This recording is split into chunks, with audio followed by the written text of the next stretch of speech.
Praise God. Hallelujah. Hallelujah. கர்த்தருடைய பரிசுத்த நாமம் மகிமைப்படுவதாக. இந்த நாளிலும் தேவனுடைய ஆலயத்துக்கு வந்திருக்கிற உங்கள் யாவரையும் இயேசு கிறிஸ்துவின் நாமத்தினாலே வாழ்த்துகிறோம். கர்த்தர் நிச்சயமாய் உங்கள் யாவரையும் ஆசீர்வதிப்பாராக. ஹல்லேலூயா. எத்தனை பேர் கர்த்தரை ஆராதிக்கும்படியாய் வந்திருக்கிறீர்கள்? ஆமென். ஹல்லேலூயா. ஓகே, இந்த நேரத்தில் மழை வந்துட்டு இருக்குது. பட் ஸ்டில் கர்த்தரை ஆராதிக்க வேண்டும் என்று நீங்கள் சீக்கிரமாய் வந்ததுக்கு கர்த்தரை ஸ்தோத்திரிக்கிறேன். இன்னும் தொடர்ந்து வருகிறவர்களுக்கு தேவன் தடைகளை நீக்கி அவர்கள் வர வேண்டும். ஹல்லேலூயா. வந்து தேவனுடைய ஆசீர்வாதங்களையும் அவருடைய வார்த்தைகளையும் பெற்றுக்கொள்ள வேண்டும். நாம் கர்த்தரை ஆராதிக்கலாம். அதற்கு முன்பதாக ஒரு வசனத்தை வாசிக்கலாம். சங்கீதம் 61 நாம் வாசித்து விட்டு நாம் தேவனுடைய ஆராதனைக்குள்ளாய் நாம் கடந்து செல்லலாம். சங்கீதம் 61. தேவனே, என் கூப்பிடுதலை கேட்டு என் விண்ணப்பத்தை கவனியும். என் இருதயம் தொய்யும் போது பூமியின் கடையாந்தரங்களிலிருந்து உம்மை நோக்கி கூப்பிடுவேன். எனக்கு எட்டாத உயரமான கண்மலையில் என்னை கொண்டு போய்விடும். நீர் எனக்கு அடைக்கலமும் சத்துருவுக்கு எதிரே பலத்த துருகமுமாய் இருந்தீர். நான் உம்முடைய கூடாரத்தில் சதா காலம் தங்குவேன். உமது செட்டைகளின் மறைவிலே வந்து அடைவேன். தேவனே, நீர் என் பொருத்தனைகளை கேட்டீர். உமது நாமத்திற்கு பயப்படுகிறவர்களின் சுதந்திரத்தை எனக்கு தந்தீர்.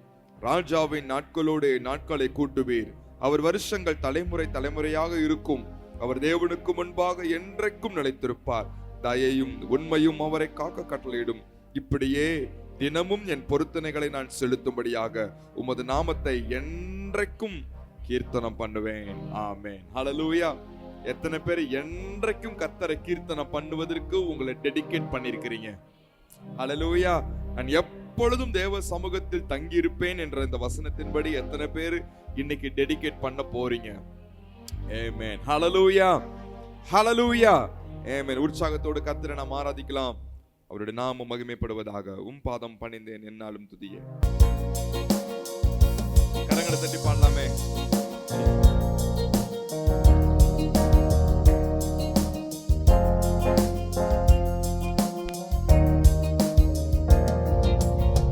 பாதம் பணிந்தேன் என்னாலும் துதியே. உம்மை அன்றி யாரை பாடுவேன்? ஏசையா, உந்தன் அன்பு உள்ளம் பொங்குதே. ஏசையா, உந்தன்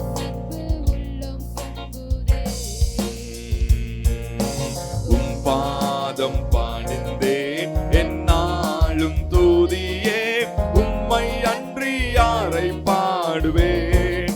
ஏசையா, உந்தன் அன்பு உள்ளம் பொங்குதே. ஏசையா, உந்தன் அன்பு. புது எண்ணெயால் புது பலத்தால் புதிய கிருபை புது கவியால்.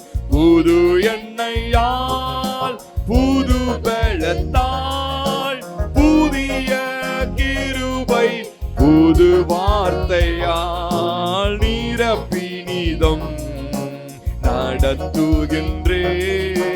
நூதன சாலேமில் சேர்த்திடுவேர். நீரப்பினிதம் நடத்துகின்றேர். நூதன சாலேமில் சேர்த்திடுவேர். பாதம் பணிந்தேன்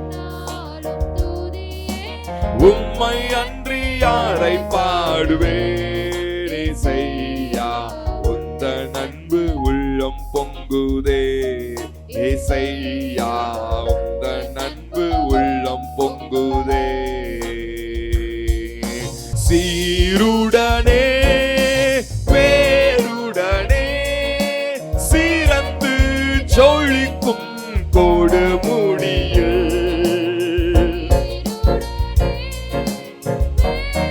அவர் சீக்கிரமாய் வரப்போகிறார். இதோ நான் சீக்கிரமாய் வருகிறேன். சீக்கிரமாய் சேர்த்திடுவேன். சீயோனை வாஞ்சித்து நாடுகிறேன்.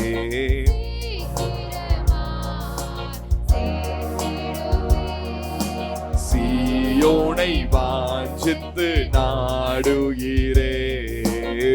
பாதம் பணிந்தேன் என்னாலும் துதியே. உம்மை அன்றி பார். உங்க சத்தத்தை உயர்த்தி பேடும். Thank you Jesus. Hallelujah. ஏசையா உந்தன் அன்பு உள்ளம் பொங்குதே. ஏசையா உந்தன் அன்பு உள்ளம் பொங்குதே.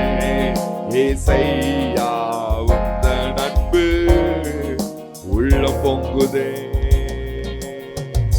Hallelujah. Hallelujah.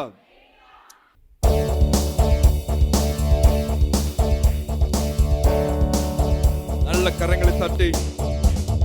யெகோவா தேவனுக்கு 1000 நாமங்கள், எதை சொல்லி பாடிடுவேன்.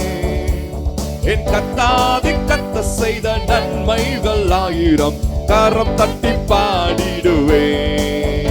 ஆமென். யெகோவா தேவனுக்கு 1000 நாமங்கள், எதை சொல்லி பாடிடுவேன்.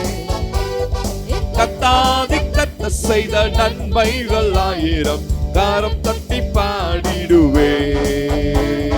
Jehovah Shalom, Jehovah Shammah, Jehovah ருவா, Jehovah Rapha, Jehovah Shalom, Jehovah Shammah, Jehovah ருவா, யெகோவா ரஃபா.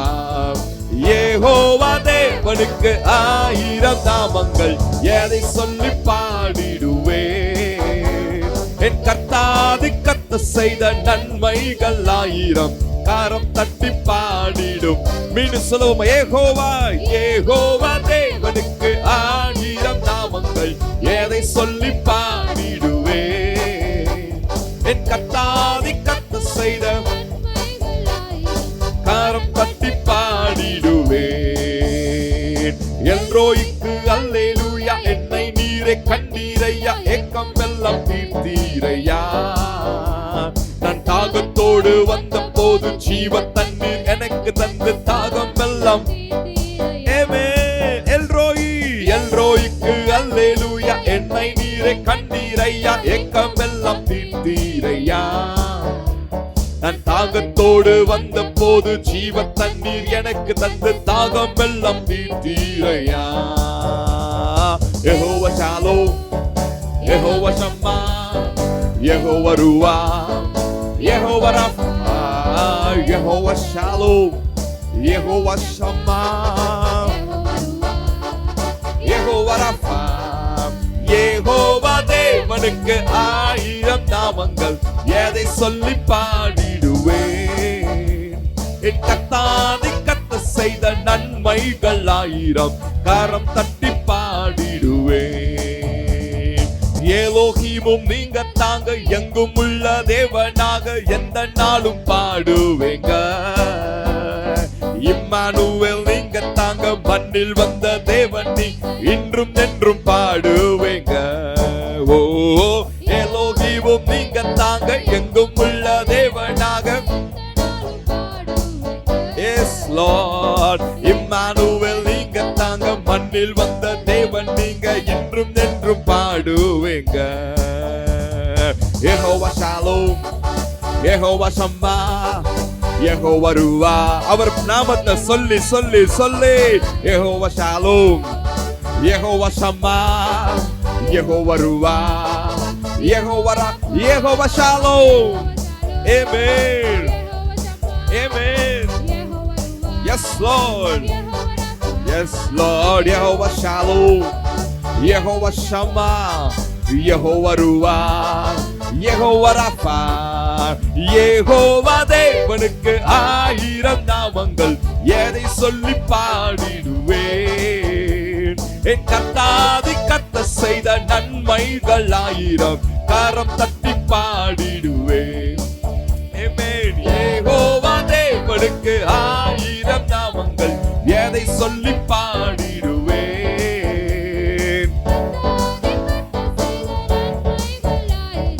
கரம் தட்டி பாடிடுவேன். ஹல்லேலூயா. இன்னைக்கு ஒரு புதிய பாடல் நம்ம கற்றுக்கொண்டு நம்ம பாட போறோம். கிருபாதார பலி உம் கிருபை வேண்டி கிருபாசன தண்டை வந்தேன் உம் கிருபையாலே. ஹல்லேலூயா. அந்த கிருபாசன தண்டைக்கு யாருமே போக முடியாது, யாரும் போகவும் கூடாது. ஹல்லேலூயா. ஏனென்றால் அங்கே பிரதான ஆசாரியன் மட்டும்தான் உள்ள போகணும், வருஷத்துக்கு ஒரே ஒரு முறை. அதுக்கு தாண்டி யாரும் போகவே கூடாது. ஏனென்றால் அங்க கர்த்தர் வாசம் பண்ணுகிறார், அவருடைய மகிமை அங்கே இருக்கிறது. ஆனால் யார் கிருபை பெற்றிருக்கிறார்களோ அவர்களால் நுழைய முடியும். இப்ப இயேசு என்ன தெரியுமா செய்தார்? அவர் சிலுவையில ரத்தம் சிந்தினபடினால் அந்த ரத்தத்தினால ஒரு கிருபை வந்தது. அந்த கிருபை ஒரு பெரிய காரியத்தை செய்தது. யாரெல்லாம் இயேசு கிறிஸ்துவை விசுவாசிக்கிறோமோ, யாரெல்லாம் அந்த ரத்தத்தினாலே கழுவப்படுறோமோ, அவர்களுக்கு அந்த கிருபா சண்டை இடத்துல போய் நிற்பதற்கான அந்த தைரியம் கிடைக்கிறது. ஹல்லேலூயா. அப்ப உள்ள போகிறதுக்கு வழி திறக்கப்படணுமே. அவர் மரிக்கும் பொழுது, அவர் ரத்தத்தை சிந்தும் பொழுது அந்த வாசலை மேலிருந்து கீழ் வரைக்கும் அந்த தொங்கலை கிழித்தார் என்று பார்க்கிறோம். அதுக்கு என்ன காரணம்னா, உனக்கு வழி திறக்குது, நீ உள்ளே வரலாம். ஹல்லேலூயா. இன்னைக்கு இயேசு கிட்ட வந்திருக்கிறோம் தானே, இன்னைக்கு தேவன் கிட்ட வந்திருக்கிறோம் தானே, அவர் கிட்டி சேர்ந்திருக்கிறோம் தானே.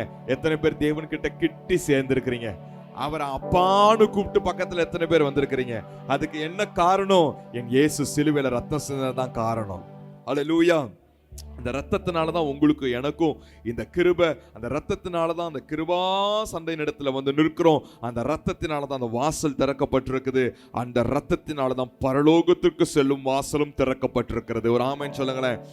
ஹல்லேலூயா. அந்த நித்திய ஜீவனுக்குள்ளே போகிற அந்த வழியும் திறக்கப்பட்டிருக்கிறது. அந்த பாடலை பாடி கர்த்தருடைய நாமத்தை மேம்படுத்தலாம்.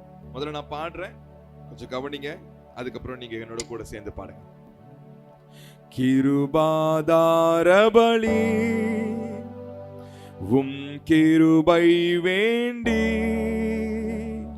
கிருபாசன தண்டை வந்தேனும் கிருபையாலே. அல்லேலூயா. கிருபாசன தண்டை வந்தேனும் கிருபையாலே. கிருபாதார பலி கிருபை வேண்டி, கிருபாசன தண்டை வந்தேனும் கிருபையாலே. அல்லேலூயா. கிருபாசன தண்டை வந்தேனும் கிருபையாலே. ஈஸியா இருக்கா பாட்டு? பாட்டு ஈஸியா இருக்கா? இப்ப நீங்க கூட சேர்ந்து பாடுறீங்களா? அந்த ஃபர்ஸ்ட் லைனை பாடலாமா? கிருபாதார பலி கிருபை வேண்டி, கிருபாசன தண்டை வந்தேனும் கிருபையாலே. அல்லேலூயா. சத்தத்தை உயர்த்தி பாடுங்க. சத்தத்தை பாட பாட ஞாபகம் வந்துடும். கிருபாதார பலி கிருபை வேண்டி, கிருபாசன தண்டை வந்தேனும் கிருபையாலே. அல்லேலூயா. எல்லாரும் பாடலாமே, மீண்டும் பாடலாம். கிருபாதார பலி கிருபாதார பலி கிருபை வேண்டி, கிருபாசன தண்டை வந்தேனும் கிருபையாலே. யெசையா. கிருபாசன தண்டை வந்தேனும் கிருபையாலே. First stanza. காலை தோறும் புது கிருபை, என்றும் உள்ளதுவும் கிருபை. காலை தோறும் புது கிருபை, என்றும் உள்ளதுவும் கிருபை. பர்வதங்கள் நிலை பெயர்ந்தாலும் கிருபையோ நிலை பெயராதிருக்கும். கிருபையோ நிலை பெயராதிருக்கும். கிருபாதார பலி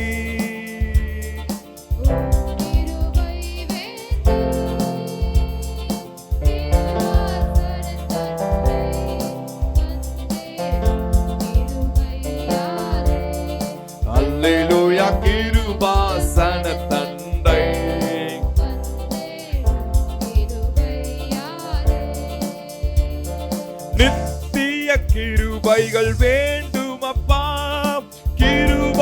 வரங்களை தாருமப்பா.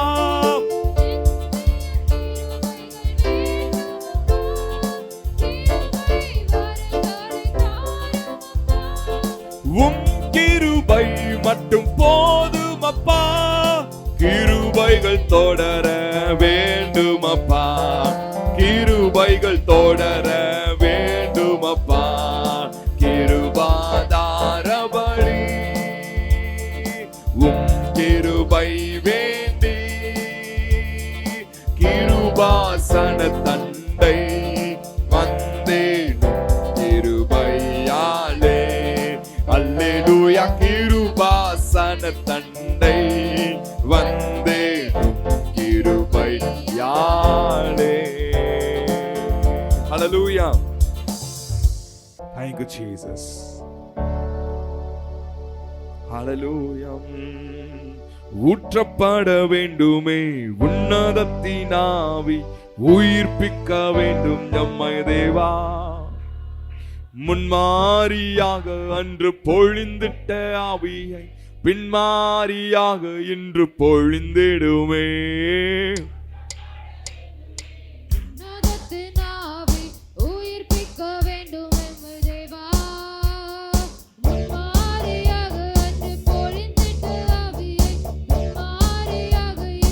சத்தத்தை உயர்த்தி ஊற்றப்பட வேண்டுமே உன்னதத்தின் ஆவி, உயிர்ப்பிக்க வேண்டும் எம்மை தேவா.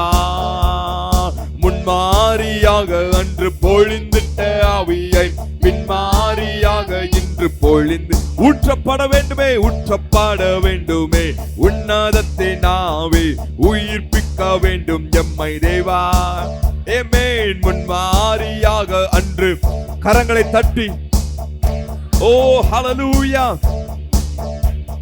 தேவ மைந்தன் இயேசுவை விசுவாசித்தோம், போதிக்கும் ஆவியாலே நிறைத்திடுவே.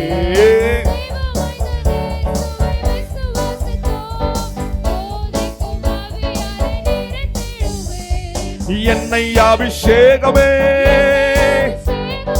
என் தலையை நாணைக்க, ஆவியில் நிரப்புமே பாத்திரம் வழிந்தோடும்,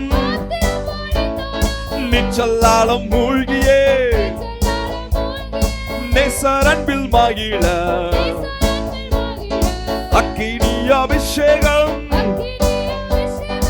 என்ன நாவல் தீர்த்திடும்.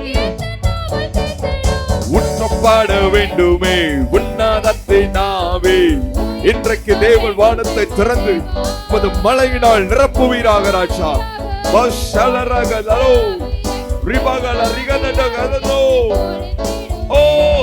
ஊற்றப்பட வேண்டுமே உன்னதத்தின் ஆவி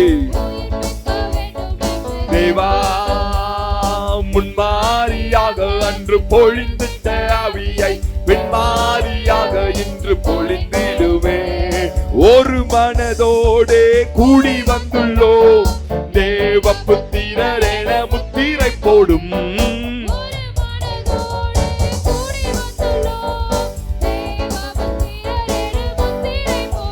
ஒரு மனதோடே எஸ் லார்ட், தேவ புத்திரர் ஒரு முத்திரை போடுவீராக. அச்சாரமான ஆவியானவர் எங்கள் மேலே முத்திரை போடுவீராக. ஓபா ஷகா தலா, ஜெபத்தின் ஆவியினால் நிரப்புவீராக, துதியின் ஆவியினால் நிரப்புவீராக, உற்சாகத்தின் ஆவியினால் நிரப்புவீராக, ஆலோசனையின் ஆவியினாலே நிரப்புவீராக, ஞானத்தின் ஆவியினாலே நிரப்புவீராக, சத்துவத்தின் ஆவியினாலே நிரப்புவீராக, வரங்களின் ஆவியினாலே நிரப்புவீராக. முத்திரை போடும் என்னை அபிஷேகமே என் தலையை நாணைக்க, ஆவியில் நிரப்புமே பாத்திரம் வழிந்தோடும், நிச்சலாலம் மூழ்கியே நேசரன்பில் மகிழ. அக்கினி அபிஷேகம் எந்த நாவல் தீர்த்திடோ. ஊற்றப்பட வேண்டுமே உன்னதத்தின் ஆவி, உயிர்ப்பிக்க வேண்டும் எம்மை எம்மை தேவா. முன்மாரியாக அன்று பொழிந்திட்ட ஆவியை பின்மாரியாக இன்று பொழிந்திடுமே. உற்றப்பட வேண்டுமே உன்னதத்தின் ஆவி, உயிர்ப்பிக்க வேண்டும் எம்மை தேவா. முன்மாரியாக அன்று பொழிந்திட்ட ஆவியை பின்மாரியாக இன்று பொழிந்திடுமே. உற்றப்பட வேண்டுமே உன்னதத்தின் ஆவி, உயிர்ப்பிக்க வேண்டும் எம்மை தேவா. முன்மாரியாக அன்று பொழிந்திட்ட ஆவியை பின்மாரியாக இன்று பொழிந்திடுமே. உற்றப்பட வேண்டுமே உன்னதத்தின் ஆவி. ஓ சகல ரதன ரிபகல ரபோ, ஓ திடகதல போ சிகதிக ரிபல ரதனோ. உற்றப்பட வேண்டுமே உன்னதத்தின் ஆவி, உயிர்ப்பிக்க வேண்டும் எம்மை தேவா. முன்மாரியாக அன்று பொழிந்திட்ட ஆவியை பின்மாரியாக இன்று பொழிந்திடுமே. உற்றப்பட வேண்டுமே உன்னதத்தின் ஆவி, உயிர்ப்பிக்க வேண்டும் எம்மை. போரகல சலகத டபதோ ரிபகல ரகதபோ சிகலகதனபோ பொழிந்திடுமே. உற்றப்பட வேண்டுமே உன்னதத்தின் ஆவி, உயிர்ப்பிக்க வேண்டும் எம்மை தேவா. முன்மாரியாக இன்று ஒரு அக்கினி, ஒரு அக்கினி, ஒரு அக்கினி, பரலோகத்தின் அக்கினியை ஊற்றும் ஆவியானவரே, உயிர்ப்பிக்க வேண்டும் எம்மை தேவா. முன்மாரியாக அன்று பொழிந்திட்ட ஆவியை பின்மாரியாக இன்று பொழிந்திடுமே. உற்றப்பட வேண்டுமே உன்னதத்தின் ஆவி.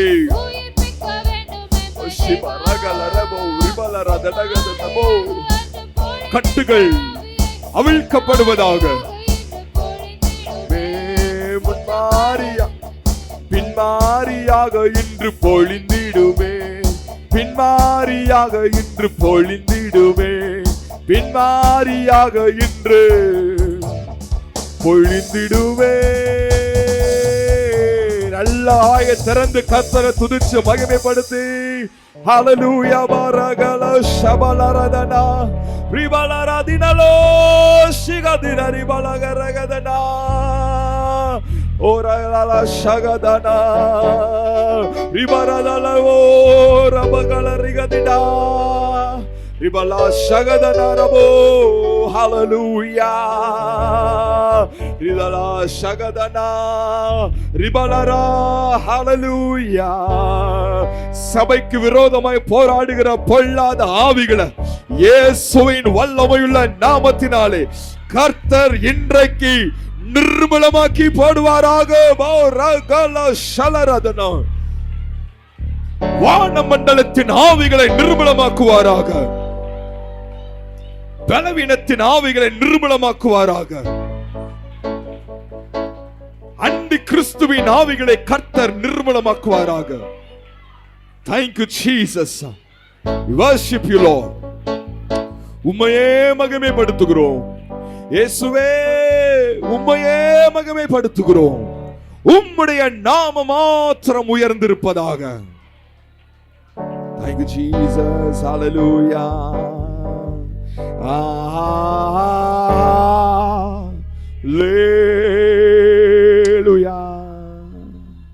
Hallelujah.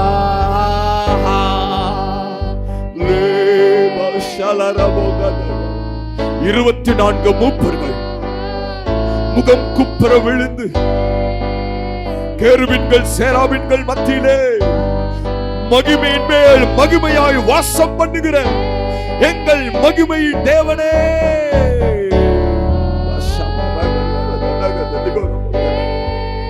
உமக்கு துதியும் மகிமையும் கனவும் உண்டாவதாக. நீர் என்றென்றைக்கும் உயர்ந்த தேவனை.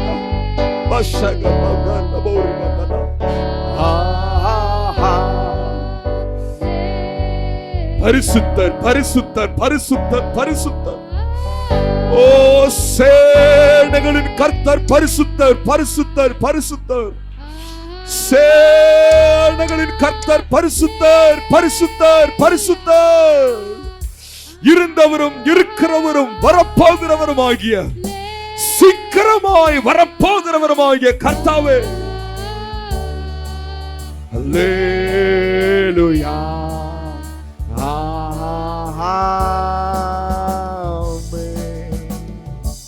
எல்லா துதி கன மகிமை யாவற்றும் நாங்கள் செலுத்துகிறோம் இயேசுவின் மூலம் ஜெபம் கொடு நல்ல பிதாவே, ஆமென். சங்கீத பகுதி 12வது சங்கீதம் எல்லோருமே சேர்ந்து வாசிக்கலாம். இரட்சியும் கர்த்தாவே, பக்தியுள்ளவன் அற்று போகிறான். உண்மையுள்ளவர்கள் புத்திரரில் குறைந்திருக்கிறார்கள், மனுபுத்திரில் குறைந்திருக்கிறார்கள். அவரவர் தங்கள் தோழரோடு பொய் பேசுகிறார்கள், இச்சக உதடுகளால் இருமாப்பாய் பேசுகிறார்கள். இச்சகம் பேசுகிற எல்லா உதடுகளையும் பெருமைகளை பேசுகிற நாவையும் கர்த்தர் அறுத்து போடுவார். அவர்கள் எங்கள் நாவுகளால் மேற்கொள்வோம், எங்கள் உதடுகள் எங்களுடையது, யார் எங்களுக்கு ஆண்டவன் என்று சொல்லுகிறார்கள். ஏழைகள் பாழாக்கப்பட்டது நிமித்தமும் எளியவர்கள் விடும் பெருமூச்சு நிமித்தமும் நான் இப்பொழுது எழுந்து அவன் மேல் சீறுகிறவர்களுக்கு அவனை காத்து சுகமாய் இருக்க பண்ணுவேன் என்று கர்த்தர் சொல்லுகிறார். கர்த்தருடைய சொற்கள் மண் குகையில் 7 தரம் உருக்கி புடமிடப்பட்ட வெள்ளியை ஒப்பாக சுத்த சொற்களாய் இருக்கிறது. கர்த்தாவே, நீர் அவர்களை காப்பாற்றி அவர்களை என்றைக்கும் இந்த சந்ததிக்கு விலக்கி காத்து கொள்ளும். மனுபுத்திரரில் சண்டாளன் உயர்ந்திருக்கும் போது துன்மார்க்கர் எங்கும் சுற்றி திரிவான். ஆமென். ஹல்லேலூயா. ஸ்தோத்திர ஆண்டவரே, வார்த்தையானவர் நீர் பேச வேண்டுமாய் ஜெபிக்கிறோம். உம்முடைய கரத்தில் அர்ப்பணிக்கிறோம். இயேசுவின் மூலம் ஜெபிக்கிறோம் நல்ல பிதாவே, ஆமென். ஹல்லேலூயா. 5வது வசனம், ஏழைகள் பாழாக்கப்பட்டது நிமித்தமும் எளியவர்கள் விடும் பெருமூச்சு நிமித்தமும் நான் இப்பொழுது எழுந்து அவன் மேல் சீறுகிறவர்களுக்கு அவனை காத்து சுகமாய் இருக்க பண்ணுவேன் என்று கர்த்தர் சொல்லுகிறார். ஹல்லேலூயா, ஹல்லேலூயா. தாவீதுடைய நாட்களில் ஆலயத்திற்கு போவோம் வாருங்கள் என்று சொன்ன பொழுது எல்லோரும் எப்படி இருந்தாங்களாம்? மகிழ்ச்சியாக, அந்த மன மகிழ்ச்சி, சந்தோஷம். பல நாட்களுக்கு முன்பதாக அவர்களுக்கு அறிவிக்கப்பட்டது. அந்த அறிவிப்பை கேட்டவுடனே அந்த நாளிலிருந்து அவர்களுக்கு அவ்வளோ பெரிய சந்தோஷம். ஹல்லேலூயா. ஏனென்றால் அங்கே ஒரு ஒருமனப்பாடு, அங்கே ஒரு சகோதரத்துவம், அங்கே பாசம் காணப்படுகிறதை அவர்கள் அறிந்திருந்தபடினால ஆலயத்திற்கு போவோம் வாருங்கள் என்று சொன்ன பொழுது எல்லோருக்கும் அவ்வளோ சந்தோஷம், மன மகிழ்ச்சி. ஹல்லேலூயா. அப்படி இருந்த நாட்கள் மாறிப்போய் எப்படி மாறிடுச்சு தெரியுமா? தாவீது சொல்லுகிறார், கர்த்தாவே, பக்தியுள்ளவன் அற்று போகிறான். எந்த அளவுக்கு பக்தி உள்ள உணர்வோடு சந்தோஷத்தோடு ஆலயத்திற்கு போனார்களோ அந்த காரியங்கள் எல்லாம் மாறி போயிடுச்சு. சத்துரு உள்ள நுழைஞ்சிட்டான். ஹல்லேலூயா. சத்துரு உள்ள நுழைஞ்சிட்டதுனால அவனுடைய நாட்களில் எப்படி ஜனங்கள் காணப்பட்டார்கள் என்று நான் பார்க்கும்போது அவனுடைய அனுபவத்தை இங்கே காட்டுகின்றார். ஹல்லேலூயா. என்ன சொல்கிறார்? பக்தியுள்ளவன் அற்று போகிறான், உண்மையுள்ளவர்கள் மனுபுத்திரரில் குறைந்து காணப்படுகின்றார்கள். ஹல்லேலூயா. தேசம் பாழாய் போய் கொண்டிருக்கிறதை சொல்லுகிறார். உண்மை உள்ளவன் அற்று போகிறான் ஆண்டவரே. ஹல்லேலூயா. அப்போ இவ்விதமாக குறைவுபடுவதற்கான காரணம் என்ன என்று பார்த்தோம் அப்படின்னா, துன்மார்க்கத்துவம். சாத்தான் நுழைஞ்சிட்டான், ஆளுகையில் சாத்தான் நுழைஞ்சிட்டான். அதனால தான் சண்டாளன் உயர்ந்திருக்கிறான். ஹல்லேலூயா. அப்பேற்பட்ட ஆள் உயர்ந்திருக்கும் போது அவனுடைய செயலை தான் இங்கே எல்லா இடங்களையும் சுற்றி திரிகிறார்கள். அதே செயலை செய்வதற்காக. அதான் 8வது வசனம் சொல்லுகிறது, புத்திரரில் மனுபுத்திரரில் சண்டாளன் உயர்ந்திருக்கும் பொழுது துன்மார்க்கன் எங்கும். இன்னைக்கு இந்தியாவுடைய நிலைமை அப்படி தான் இருக்கு. ஹல்லேலூயா. இந்தியாவுடைய நிலைமை அப்படி தான் இருக்கு. சண்டாளன் உயர்ந்திருக்கிறான், எல்லா இடங்களிலும் துன்மார்க்கன் சுற்றி திரிந்து கொண்டு இருக்கின்றான். நம்ம ஞானம் உள்ளவர்களாய் நடக்க வேண்டும்.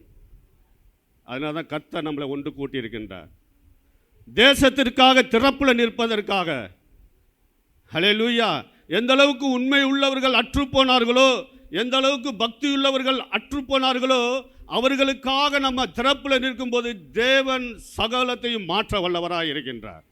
ஹல்லேலூயா, ஹல்லேலூயா. இன்னைக்கு ஆடுகளுக்குள்ள ஓநாய்கள் எப்படி நுழைஞ்சுன்னா எப்படி இருக்குமோ இன்னைக்கு சபைகளில் நுழைஞ்சிட்டாங்க.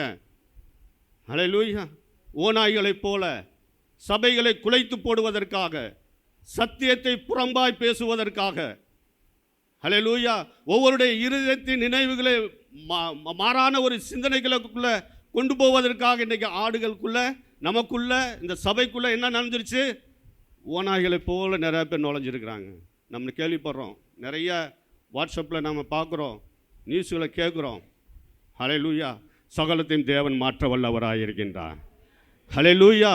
எந்த அளவுக்கு அந்த ஒருமனப்பாட்டை குலைத்து போடுவதற்கு ஓநாய்களை போல உள்ள நுழையிறால அந்த அளவுக்கு தேவன் உயரத்தில் வைப்பார். சூழ்நிலைகளை எல்லாவற்றையும் மாற்ற வல்லவர் தேவன் ஒருவர் மாத்திரம்தான். ஹல்லேலூயா. அதனால தான் ஆரம்பத்தில் இருந்த இந்த அன்பை விட்டாய், ஒற்றுமை இப்போ எந்த அளவுக்கு ஒற்றுமையாக இருந்தோம், எந்த அளவுக்கு சத்தியத்தை நம்ம உட்கொண்டோம், எல்லாம் மாறிப்போய் தேசம் ஒரு சூழ்நிலை எல்லாம் மாறிப்போய் தேசம் பாழாய் போய் கொண்டிருக்கிறது. சபைகளும் பாழாய் போய் கொண்டிருக்கிறது. குடும்பங்களும் பாழாய் போய் கொண்டிருக்கின்றது. ஹல்லேலூயா, ஹல்லேலூயா. வெளிப்படுத்தின விசேஷத்தில் கர்த்தருடைய வார்த்தை விதமாய் சொல்லுகிறது, ஆனாலும் ஆதியில் கொண்டிருந்த அன்பை விட்டா என்று உன் பேரில் எனக்கு குறை உண்டு. ஹல்லேலூயா. இன்னைக்கு பொய்யான வாழ்க்கை வாழ்ந்து கொண்டு இருக்கிறாங்க. சாத்தான் நுழைஞ்சிட்டான், உள்ள நுழைஞ்சிட்டான், தந்திரமாய் நுழைஞ்சிருக்கிறான். பொய்யான ஒரு ஆளுகை தன்மை காணப்படுகிறது. ஹல்லேலூயா. பொய்யான ஆளுகை தன்மை, பெருமை பாராட்டி கொள்கிறார்கள், தன்னைத்தானே பெருமை பாராட்டி கொள்கிறார்கள். எனக்கு எல்லாம் தெரியும், சபையிலையும் அதே மாதிரி தான், எனக்கு எல்லாம் தெரியும். ஊழியர்களுடைய வார்த்தைக்கு செவிசாய்க்காதவர்கள் எவ்வளோ பேர்? சும்மா கடமைக்கு வந்துட்டு போகிறது அநேக ஜனங்களை காண முடிகிறது நமக்கு. ஹல்லேலூயா. எல்லாவற்றையும் நம்ம கேள்விப்படுறோம். ஹல்லேலூயா. கர்த்தர் இந்த சபையை ஆசீர்வதித்திருக்கின்றார். அவருடைய பிள்ளைகளை தேவன் இந்த நாளில் கொடுத்திருக்கிறார். ஹல்லேலூயா. அவருக்கு பிரியமான பிள்ளைகளை தேவன் கொடுத்திருக்கின்றார் நம்ம சபையில். ஹல்லேலூயா. இதை நிலைநிறுத்த வேண்டும் என்பதுதான் கர்த்தருக்கு பிரியமாக இருக்கிறது, தாவீதுக்கும் பிரியமாக இருக்கிறது. ஆனால் தான் அவனுடைய அனுபவத்தை நமக்கு வெளிப்படுத்துகின்றார். ஹல்லேலூயா. அந்த அனுபவம் சாதாரண அனுபவம் இல்லை. ஹல்லேலூயா. ஆவியில் நம்ம நிறைந்தவர்களாக, ஆவியின் வரங்களை பெற்றுக்கொண்டவர்களாக, கர்த்தருக்காக எழும்புகிறவர்களாக வர வேண்டும் என்பதுதான் தாவீதுக்கு பிரியமாக இருந்தபடினாலே சங்கீதத்தின் வாயிலாக நம்மளோட கூட பேசி கொண்டு இருக்கின்றார். ஹல்லேலூயா, ஹல்லேலூயா. அதனால தான் 5வது வசனத்தில் சொல்லுகிறார், ஏழைகள் பாழாக்கப்பட்டது நிமித்தமும் எளியவர்கள் விடும் பெருமூச்சு நிமித்தமும் நான் இப்பொழுது எழுந்து அவன் மேல் சீறுகிறவர்களுக்கு அவனை காத்து சுகமாக இருக்க பண்ணுவேன் என்று கர்த்தர் சொல்லுகிறார். ஹல்லேலூயா. பெருமூச்சு விட்டு அழுத அந்த இஸ்ரவேல் ஜனங்களுடைய கூக்குரல் தேவனுடைய சமூகத்தை எட்டியது. ஹல்லேலூயா. கர்த்தர் எவ்விதமாக அவர்களை வழி நடத்தினார் என்று நமக்கு எல்லாருக்கும் தெரிந்த சம்பவம் தான். பெருமூச்சு விட்டு அழுதார்கள். அவர்களுக்குள்ள ஒரு பயங்கரமான ஆதங்கம். எந்த அளவுக்கு அவர்கள் நிம்மதியாக தேவன் அவர்களை வழி நடத்தி வந்தாரோ அதற்கு மாறாக மிகப்பெரிய கூக்குரல் இட்டார்கள். அந்த அளவுக்கு உபத்திரவங்கள், அடிமைத்தனத்தில் இருந்தாங்க. கர்த்தர் அதை மாற்றி போட்டார். எவ்விதமாக மாற்றி போட்டார்? 10 வாதை இல்லை, 10வது வாதை வந்தப்போ தேவன் எந்த அளவுக்கு இஸ்ரவேல் ஜனங்கள் கூக்குரல் இட்டார்களோ அதை காட்டிலும் அதிகமான கூக்குரல் எகிப்து தேசத்தில் உண்டானது. ஹல்லேலூயா. யாத்ராகமத்தின் புத்தகம் 12வது அதிகாரத்தில் எடுத்து வாசிப்போம். 29வது வசனம், நடுராத்திரியிலே சிங்காசனத்தின் மேல் வீட்டிருக்கும் பார்வோனுடைய தலைப்பிள்ளை முதல் காவல் கிடங்கில் இருக்கும் சிறைப்பட்டவனின் தலைப்பிள்ளை வரைக்கும் எகிப்து தேசத்தில் இருந்த முதற் பேரானத்தையும் மிருக ஜீவன்களின் தலையினத்தையும் கர்த்தர் அழித்து போட்டார். ஹல்லேலூயா, ஹல்லேலூயா. காரணம், அவர்களை தேவனை பார்த்து நோக்கி கூப்பிட்டதுனால என்னுடைய பிள்ளைகளுக்கு இப்பேற்பட்ட ஒரு உபத்திரவம் இருக்குது, அடிமைத்தனத்தில் இருக்கிறாங்களே அப்படின்ட்டு கர்த்தர் அறிந்து அவர்களுக்கு ஒரு விடுதலை கொடுக்கின்றார். ஹல்லேலூயா. எவ்வளவோ காரியங்கள் சென்றாலும் பார்வோன் கீழ்ப்படியலை. யார் அந்த தேவன்? அந்த கர்த்தர் யார்? நான் அறியேன், உண்டாக்குனவரே அறியன்றான். அப்போ அவனுக்குள்ளே எப்பேற்பட்ட ஒரு சிந்தைகள் இருந்திருக்குன்னு பாருங்க. கர்த்தருடைய கோபத்திற்கு ஆளானா. இன்னைக்கு கர்த்தருடைய கோபத்திற்கு ஆளானவர்கள் எவ்விதமாய் நடந்து கொள்கிறார்கள் என்பதை நமக்கு நன்றாக தெரியும். ஹல்லேலூயா. அடுத்த வசனம்,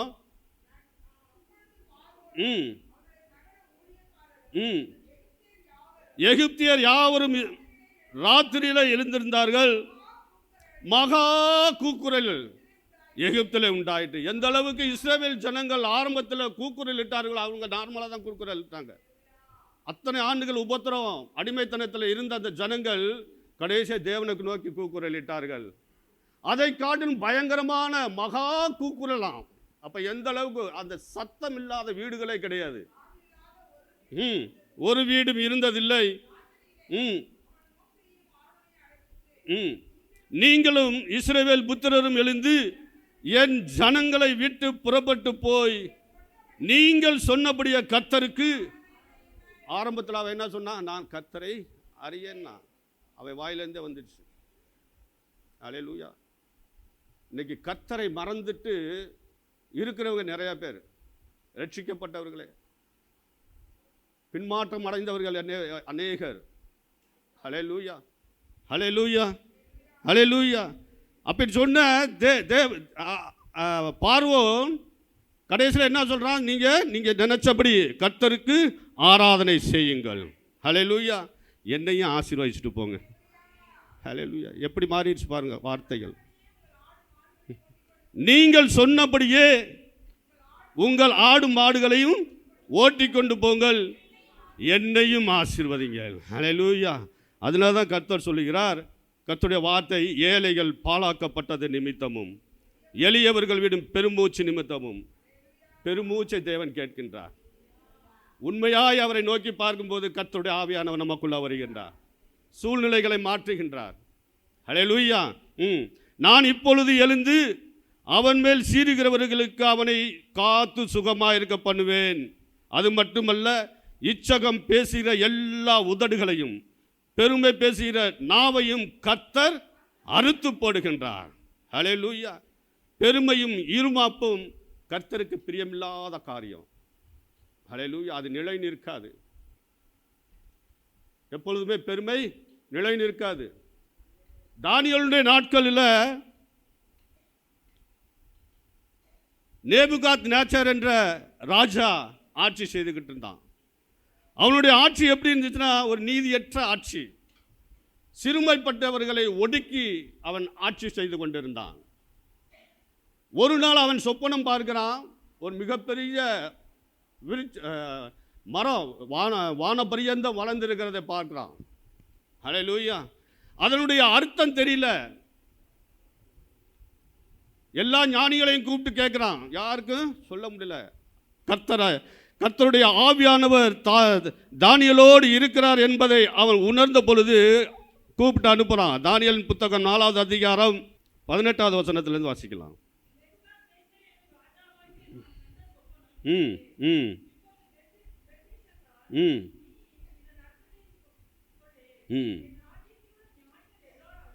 என் ராஜ்யத்திலுள்ள ஞானிகள் எல்லாராலும் இதன் அர்த்தத்தை எனக்கு தெரிவிக்க கூடாமல் போயிற்று. நீயோ தெரிவிக்கத்தக்கவன், பரிசுத்த தேவர்களுடைய ஆவி உனக்குள் இருக்கிறதே என்றான். ஹல்லேலூயா.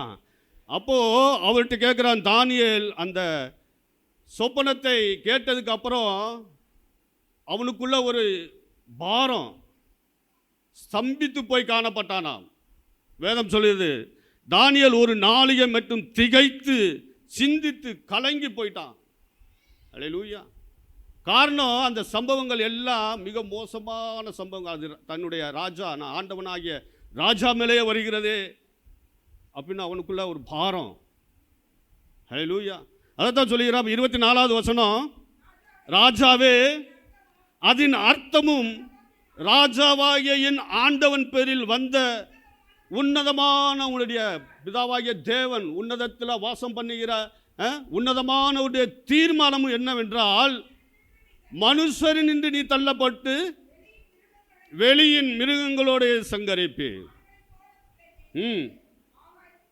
ஆகாயத்து பணியிலே நடைபெற. அடுத்த வசனம், உன்னதமானவர் மனுஷருடைய ராஜ்யத்தில் ஆளுகை செய்து தமக்கு சித்தமா இருக்கிறவனுக்கு அதை கொடுக்கின்றார்.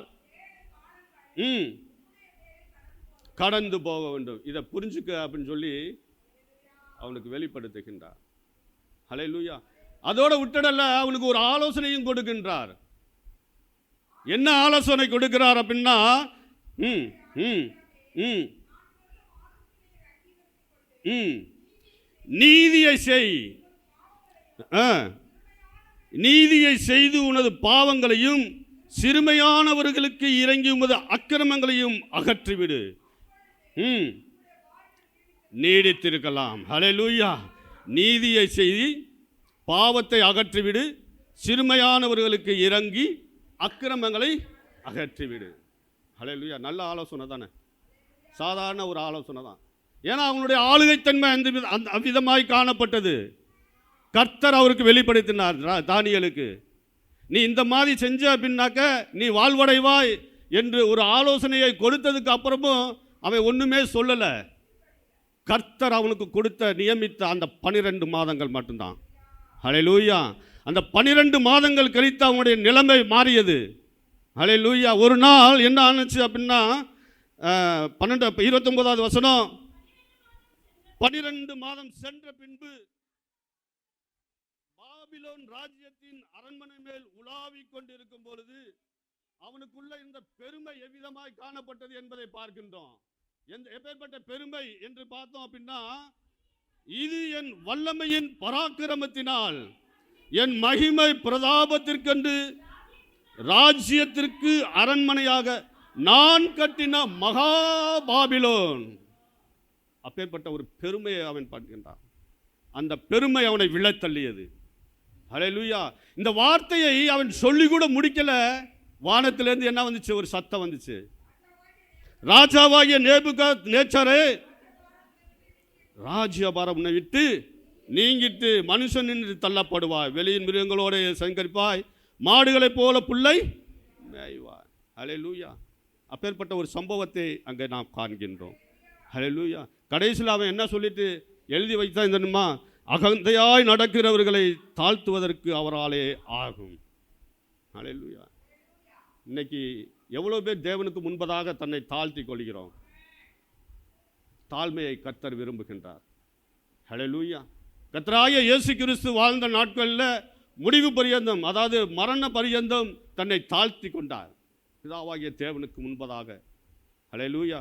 அப்பேற்பட்ட தாழ்மையை அவருடைய சமூகத்தில் வந்திருக்க நம் ஒவ்வொருவரிடத்திலையும் தேவன் எதிர்பார்த்திருக்கிற காரியம் தான் தாழ்மையை. அவனுடைய தாழ்மை இல்லை கடைசி வரைக்கும். ஹல்லேலூயா. பக்தியுள்ளவனும் உண்மையுள்ளவனும் குறைந்திருப்பதற்கான காரணம் கர்த்தருடைய வார்த்தைக்கு, தேவனுடைய வார்த்தைக்கு செவி சாய்க்காதபடினால எல்லாம் கட்டப்பட்டு இருக்கின்றார்கள். ஹல்லேலூயா. ஹல்லேலூயா. கர்த்தர் ஒரு வாய்ப்பை கொடுக்கின்றார். என்ன வாய்ப்பை கொடுக்கிறார் அப்படின்னா, யோவான் இந்த வெளிப்படுத்தின விசேஷம் 2வது அதிகாரத்தில், இன்னைக்கு சபைகளிலும் சரி வெளிகளிலும் சரி பொறாமைகள் அதிகமாக காணப்படுகிறது இல்லையா?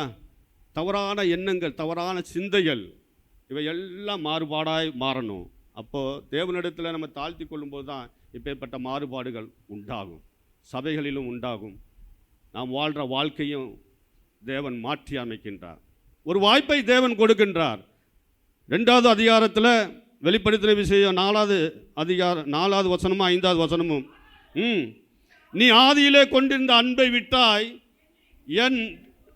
என்று உன் பேரில் எனக்கு குறை உண்டு, ஆகையால் நீ இன்ன நிலைமையிலிருந்து விழுந்தாய் என்பதை நினைத்து மனந்திரும்பி ஆதியில் செய்த கிரியைகளை செய்வாயாக.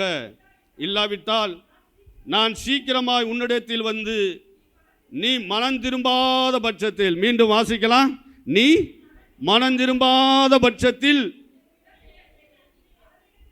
நீக்கி விடுவேன். ஹல்லேலூயா. ஹல்லேலூயா. ஹல்லேலூயா.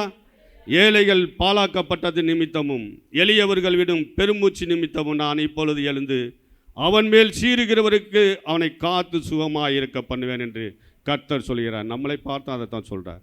நமக்கு விரோதமாக சீறுகிறவர்கள், நமக்கு விரோதமாக எழும்புகிறவர்கள், சபைக்கு விரோதமாக எழும்புகிறவர்களுக்கு முன்பதாக தேவன் என்ன பண்ணப்படுகிறார்? சுகமாக இருக்க பண்ணுகின்றார். ஹல்லேலூயா. விசுவாசத்தோடு அவருடைய சமூகத்தில் அவரை நோக்கி பார்ப்போம்.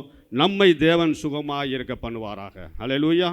கர்த்தர் தாமே தொடர்ந்து ஆசீர்வதிப்பார். நம்பத்தக்கவர் நீர் ஒருவர்தானே, உண்மை உள்ளவர் நீர் ஒருவர்தானே. நம்பத்தக்கவர் நீர் ஒருவர்தானே, உண்மை உள்ளவர் நீர் ஒருவர்தானே. பொய் சொல்லிட மனிதனல்ல, மனம் மாறிட மனபுத்திரனல்ல. பொய் சொல்லிட மனிதனல்ல, மனம் மாறிட மனபுத்திரனல்ல. பொய் செய்வதை தடுப்பவர் யாரோ, செய்வதை தடுப்பவர் யாரோ.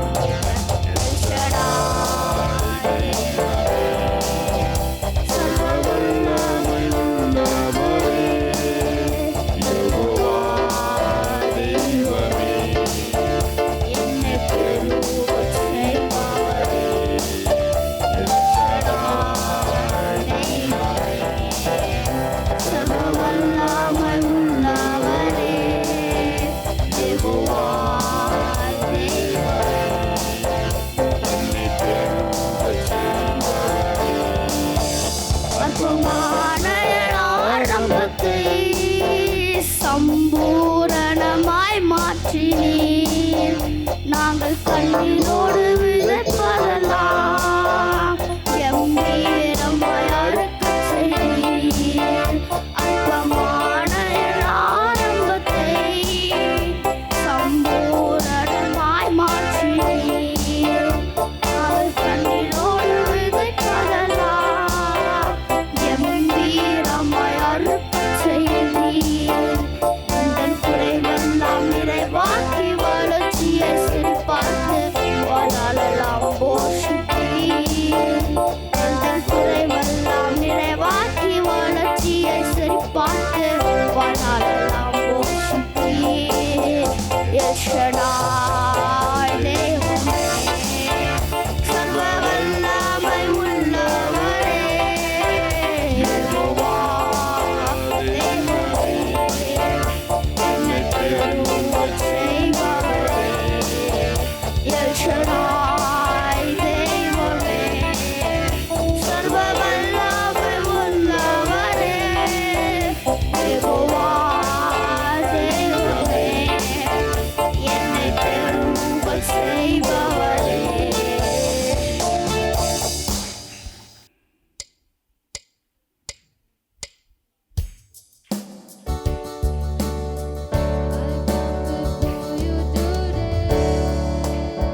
Praise the Lord. Hallelujah.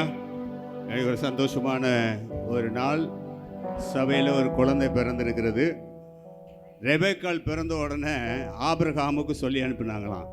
Praise the Lord. அதுபோல் இந்த குழந்தை பிறந்த உடனே சபைக்கு தெரியப்படுத்துகிறார்கள். ஒவ்வொரு குழந்தையும் பிறந்த உடனே சபைக்கு தான் தெரியப்படுத்துகிறாங்க. அதே போல் இந்த நாளிலும் சபைக்கு தெரியப்படுத்து. பாப்பா பேர் எழுது.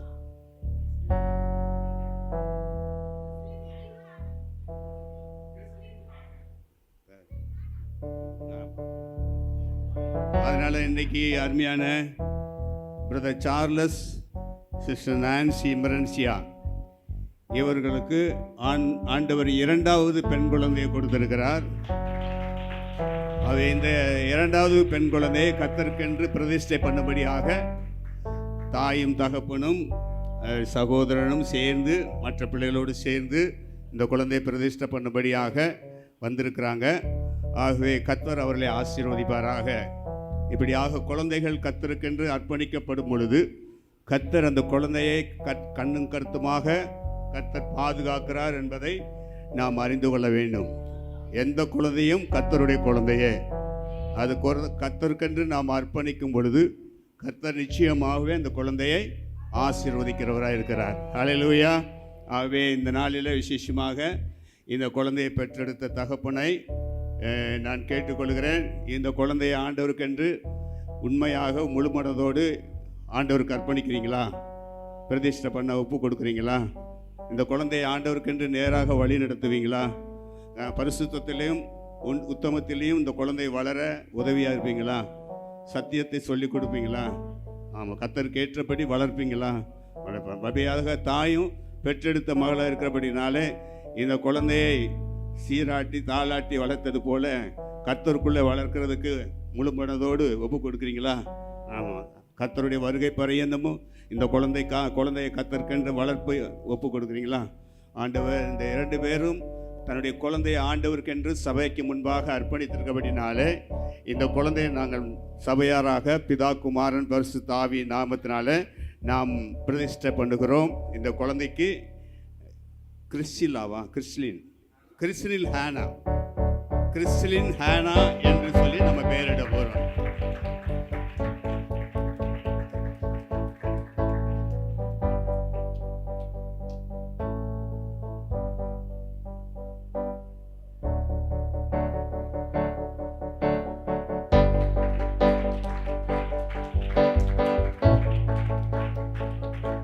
மகா பரிசுத்தமுள்ள நல்ல பிதாவே, எங்கள் ஆண்டவராய் இயேசுவே, கிறிஸ்லின் ஹேனாவை இயேசுவின் நாமத்தினாலே நாங்கள் ஆண்டவரை பிரதிஷ்டை பண்ணுகிறோம். கிறிஸ்லின் ஹேனா என்று சொல்லி பெயரிடுகிறோம். ஆண்டவருடைய பரிசுத்த நாமம் மகிமைப்படுவதாக. பிதா குமாரன் பரிசுத்த ஆவியின் நாமத்தினாலே இந்த கிறிஸ்லின் ஹேனா உமக்கென்று ஆண்டவரே வாழவும் வளரவும் ஆண்டவரே சகல கிருபைகளிலே தேவன் நடத்த வேண்டும் என்று பிதா குமாரன் பரிசுத்த ஆவியின் நாமத்தினாலே அர்ப்பணிக்கிறோம். ஆண்டவரே இந்த குழந்தையை உமக்கென்று நாங்கள் ஆண்டவரே பிரதிஷ்டை பண்ணுகிறோம். பிதா இயேசுவின் ரத்தம், ஆண்டவரே ஸ்தோத்திரம், இயேசுவின் ரத்தம்.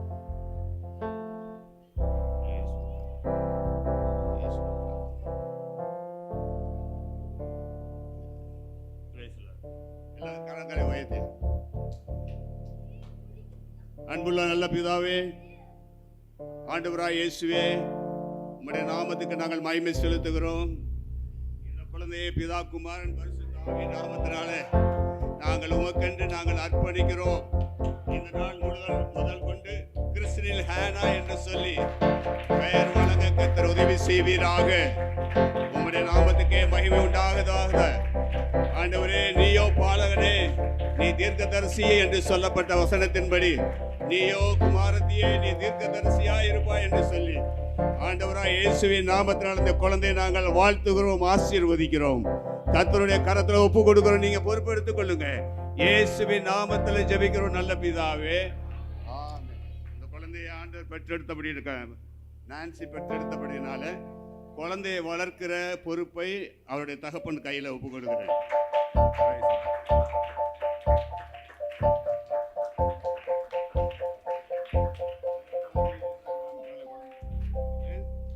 இந்த குழந்தை மேலே எப்பொழுதும் உடைய கிருபை இருக்கட்டும், உடைய கண்கள் நோக்கி இருக்கட்டும். ஆசீர்வதிங்க.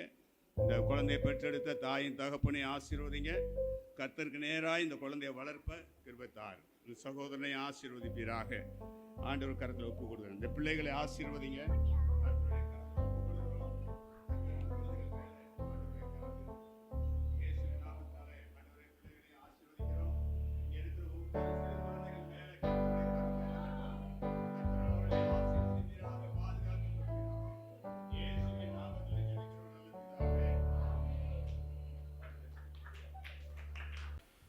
Praise God. Hallelujah.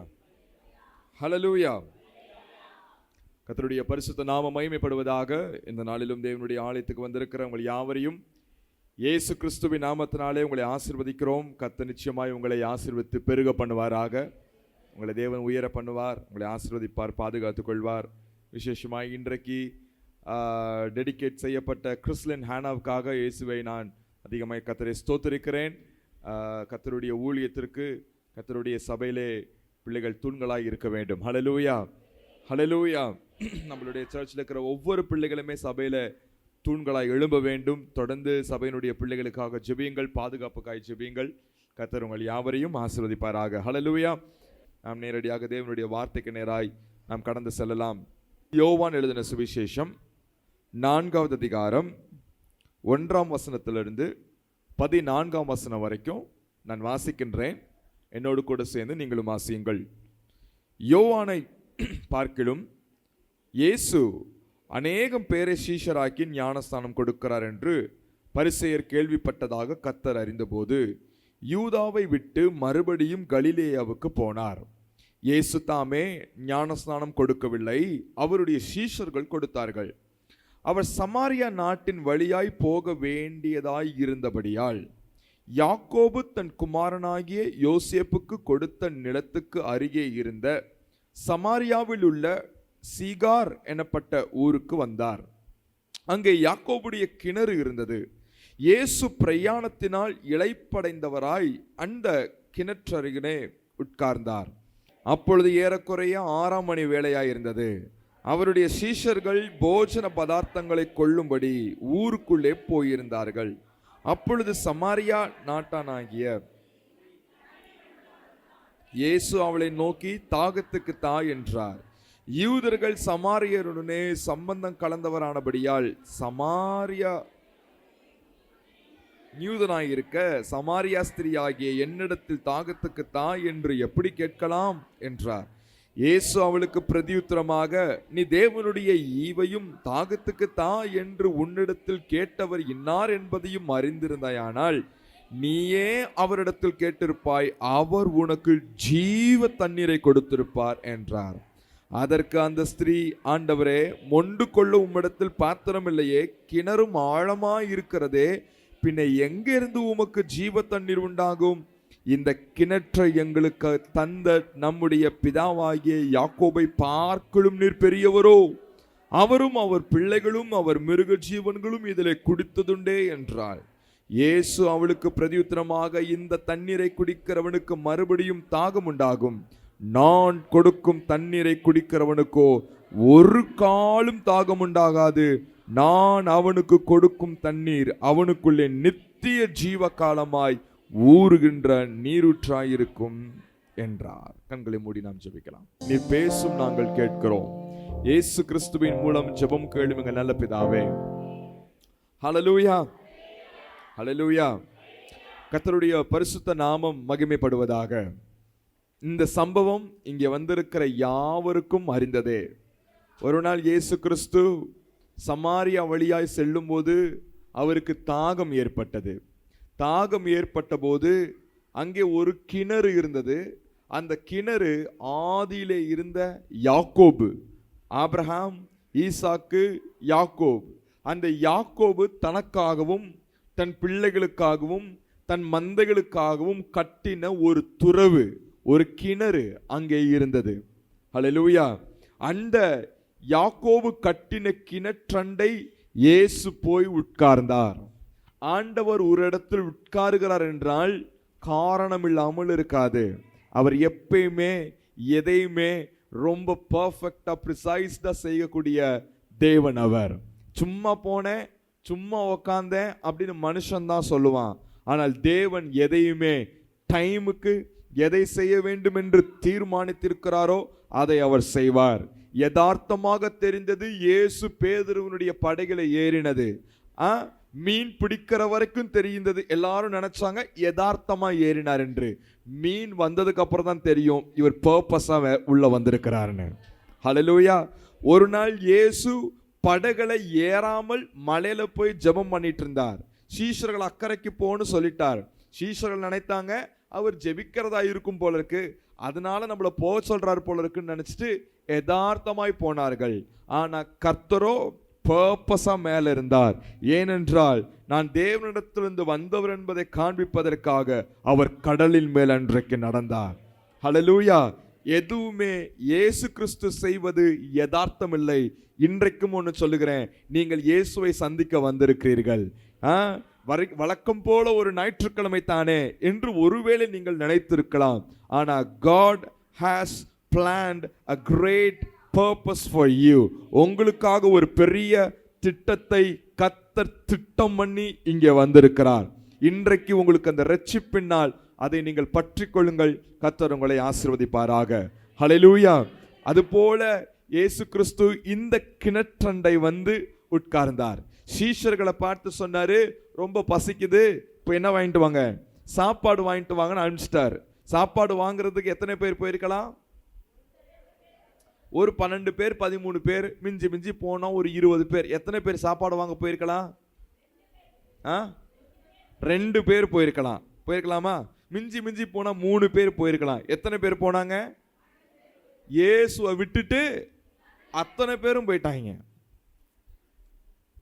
ஏன்னா இவங்களுக்கு ஊழியம் பண்றதை விட எதுல தெரியுமா ஹாப்பி? ஜாலியா இருக்கணும், சுத்தி பார்க்கணும், ஜாலியா இருக்கணும். ஏன்னா சமாரியாவுக்குள்ள இது வரைக்கும் இவனுங்க நுழைஞ்சதே இல்லை. இதுதான் ஃபர்ஸ்ட் டைம் அவங்க சமாரியாக்குள்ள வராங்க. ஊழியம் பண்றதை விட இவர்களுக்கு எதுல ஹாப்பி சொல்லுங்க? நான் சீஷர்களை பத்தி பேசினேன். யாரை பத்தி பேசினேன்? சீஷர்கள். நான் உங்களை பத்தி என்ன பண்ணல, நான் பேசவே இல்லை. நான் யாரை பத்தி தான் பேசினேன்? ஊழியம் பண்றதை விட, ஜெபம் பண்றதை விட எதுல ரொம்ப நாட்டம்? ஜாலியா இருக்கும். இவங்க போயிட்டாங்க. 12 பேரும் என்ன பண்ணிட்டாங்க? சாப்பாடு வாங்க போயிட்டு. இயேசுவோ தனித்திருந்தார், தாகமா இருந்தார், பசியா இருந்தார். அந்த நேரத்துல ஒரு சமாரியா ஸ்திரீ வந்தால், அது உங்க எல்லாருக்கும் தெரியும். அந்த சமாரியா பெண் ஒரு தவறான வாழ்க்கை முறையை வாழுகின்ற ஒரு பெண். ஏற்கனவே 5 கல்யாணம் ஆகி 5 கணவனையும் டிவர்ஸ்ல தள்ளி விட்டு இப்ப இன்னொருத்தையும் கூட வாழ்ந்துட்டு இருக்கிறான். அவனும் கணவனாக இன்னும் நியமிக்கப்படாம சும்மா லிவிங் டுகெதர்ல என்ன பண்ணிட்டு இருக்கிறாங்க? 2 பேரும் வாழ்ந்துட்டு இருக்கிற ஒரு பெண். அந்த பெண் என்ன பண்றானா, மதியானம் சரியாக ஒரு 12 மணி இருக்கும். 6ஆம் வேலை தானே போட்டிருக்கு. 6ஆம் மணி நேரம் அப்படின்னா என்ன அர்த்தம்னா மதியானம் 12 மணி நம்ம ஊர் கணக்குப்படி, சரிங்களா? அவங்களுக்கு அந்த உச்சி வெயில். அப்போ அவள் தண்ணீர் குடத்தை எடுத்துக்கொண்டு தண்ணீர் மொள்ள வரா. எங்க வரா? கிணற்றண்டை. எந்த கிணறு? யாக்கோபு கட்டின கிணறு. அல்லேலூயா. எங்க தாத்தா முப்பாட்டம் கட்டின கிணறு. அந்த ஒரு உரிமை அவளுக்கு இருந்தது.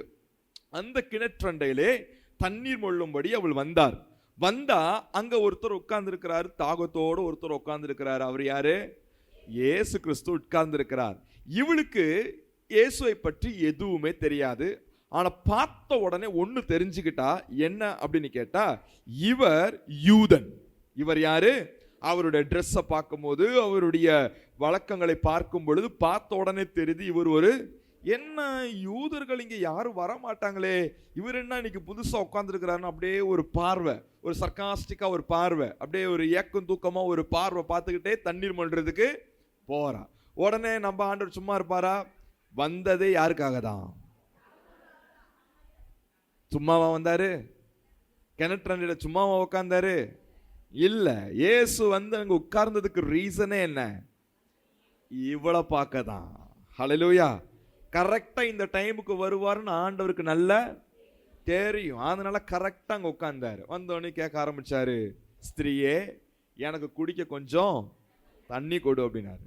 நம்ம அம்மா வாய் சும்மா இல்லை, என்ன பேசுறாங்க, அது எப்படி யூதர்கள் எங்க கிட்ட தண்ணி கேட்கலாம், உங்களுக்கு எங்களுக்கு தான் ஆகாதே. ரெண்டு பேரும் பக்கத்து பக்கத்து ஊர் தான், இன்னும் சொல்ல போனா ஒரே நாட்டில் இருக்கக்கூடிய அந்த ஊர் தான், எல்லாம் ஆபிரகாம் ஈசாக்கு வயிற்றுல பிறந்த பிள்ளைங்க தான். ஆனா இந்த ரிலீஜியஸ்ல ஒரு சின்ன பிரிவினை ஏற்பட்டது. ஒரு சின்ன ஹிஸ்டரியை மட்டும் நான் சொல்றேன். சாலமோன் ராஜா, ஆபிரகாம் எல்லாம் தெரியும்ல, அதுல தாவீதுக்கு அப்புறம் சாலமோன் ராஜா வந்ததுக்கு அப்புறம் அவனுக்கு பிறகு இந்த மொத்த சமஸ்த இஸ்ரவேலும் இரண்டாக பிரிந்தது. மொத்த சமஸ்த இஸ்ரவேலும் இரண்டாக பிரிந்து நார்தன் இஸ்ரேல், சதன் இஸ்ரேல்னு பிரிந்துச்சு. வடக்கு இஸ்ரவேல் என்றும் தெற்கு இஸ்ரவேல் என்றும் பிரிந்துச்சு. வடக்கு இஸ்ரவேலை இஸ்ரவேல் என்றே அழைக்கப்பட்டது, தெற்கு நாட யூதேயா என்று அழைக்கப்பட்டது. சரிங்களா? இந்த வடக்கு இருக்கக்கூடிய அந்த இஸ்ரவேல் என்று சொல்லக்கூடிய அந்த இஸ்ரவேல் தேசத்துல மொத்தம் 12 கோத்திரங்கள்ல, யாக்கோபு 12 பிள்ளைகளா, அது 12 கோத்திரமாச்சா? அந்த 12 கோத்திரத்துல 10 கோத்திரங்கள் அந்த வடக்கு இஸ்ரவேல்ல தங்கிற்று, அங்கே குடியிருந்தாங்க.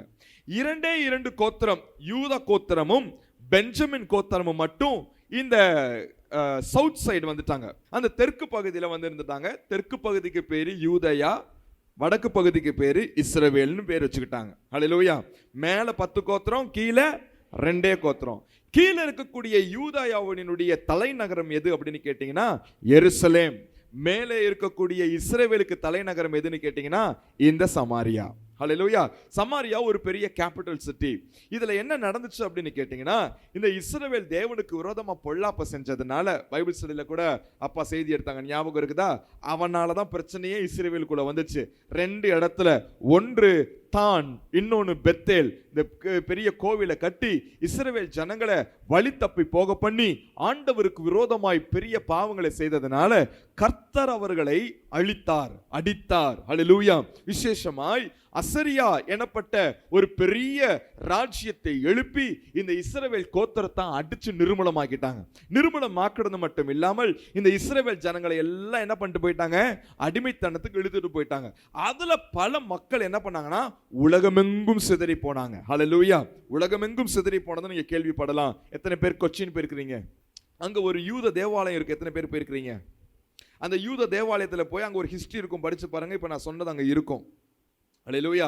அவர்கள் அந்த அசிரியர்கள் அடிச்சதுனால, பரவி போனதுனால இந்தியாவுக்கும் என்ன பண்ணாங்க, ஒரு சில குரூப்லாம் வந்தாங்க. சரி, கதை நமக்கு அது தேவையில்லை. இப்படி உலகமெங்கும் பரவி போனாலும் ஒரு சிலர் அந்த இஸ்ரவேல் நாட்டிலே இருந்தாங்க. இப்படி எல்லாரும் பரவி போனதுனால நாடு காலியா கிடக்குது.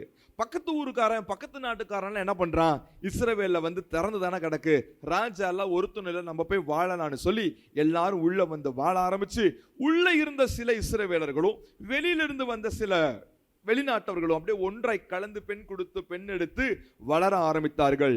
தேவனை பிடிச்சுக்கிட்டாங்க. அதே சமயத்துல வெளியில இருக்கிற பாரம்பரியங்களையும் சேர்த்து என்ன பண்ணிட்டாங்க, பிடிச்சுக்கிட்டாங்க. தேவனை பிடிச்சுக்கிட்டாங்க, ஆனா வெளியில இருக்கிற பாவத்தையும் சேர்த்து பிடிச்சுக்கிட்டாங்க. தேவன் எனக்கு வேணும்னு சொன்னாங்க, ஆனா உலகமும் எனக்கு வேணும்னு சொன்னாங்க. தேவ வார்த்தையை பெருசா அவர் கன்சிடர் பண்ணல, ஆழமா உட்கார்ந்து யோசிக்கல. அவர்கள் பாரம்பரியத்தையும் முன்னோர்களையும் பிடித்து கொண்டார்களே அன்றி தேவனுடைய வார்த்தையோ அவர்கள் விட்டு விட்டார்கள். ஹல்லேலூயா.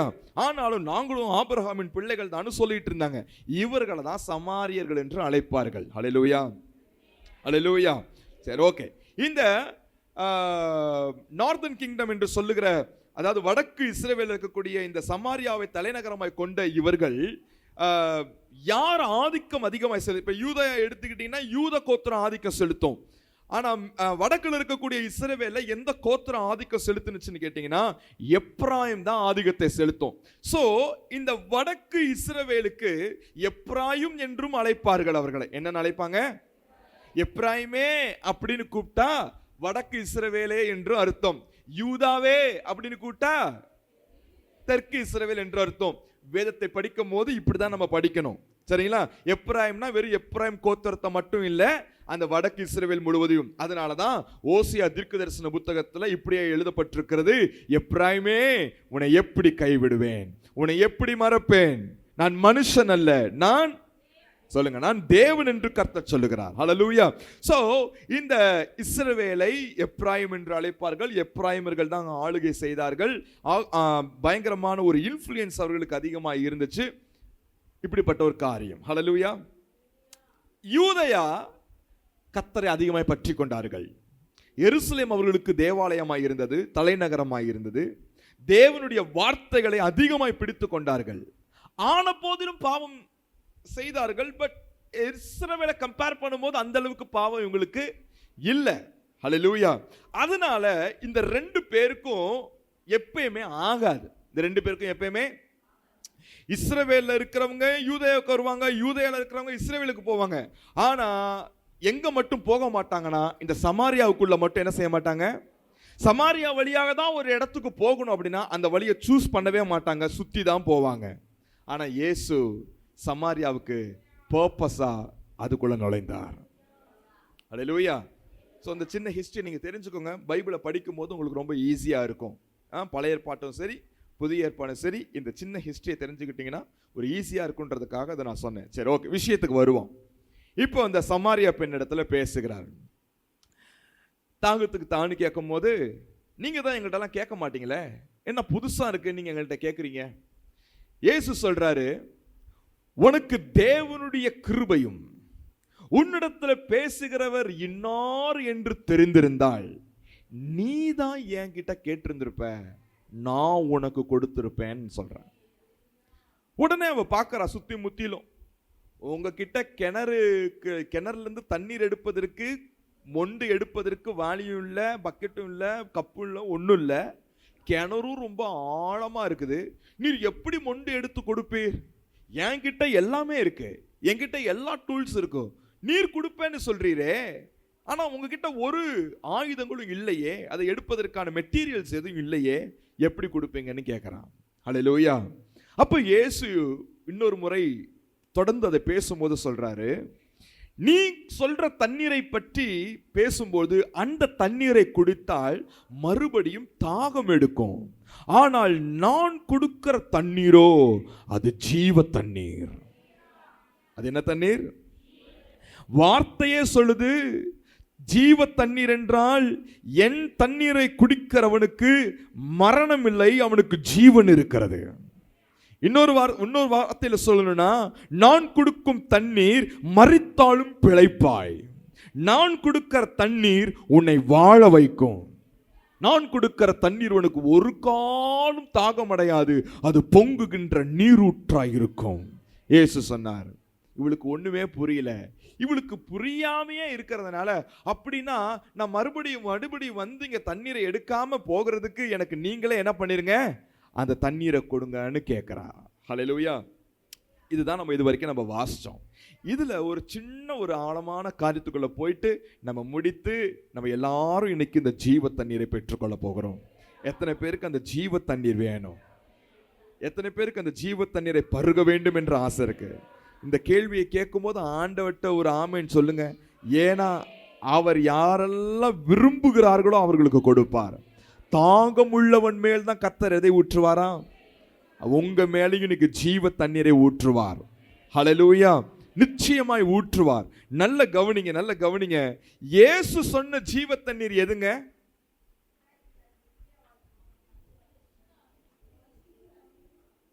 சால்ட் வாட்டரா? ஆர்வோ வாட்டரா? சொல்லுங்க. இமயமலையில கிடைக்கக்கூடிய அந்த புனித தண்ணீரா? சொல்லுங்க. வேற எந்த தண்ணீருங்க? தைரியமா சொல்லுங்க, சத்தமா சொல்லுங்க. இயேசு பேசின அந்த ஜீவ தண்ணீர் என்பது பரிசுத்த ஆவியானவர். அது பூமியின் ஆழத்திலிருந்து வருவதல்ல, பரலோகத்திலிருந்து வருகிற தண்ணீர். ஹல்லேலூயா. பூமியின் ஆழத்திலிருந்து வரக்கூடிய தண்ணீர் சுத்தமா இருக்கும், நல்லா இருக்கும், இயற்கையா இருக்கும், டேஸ்டா இருக்கும். ஆனா அதை குடித்தாலும் மரணம் வரும்.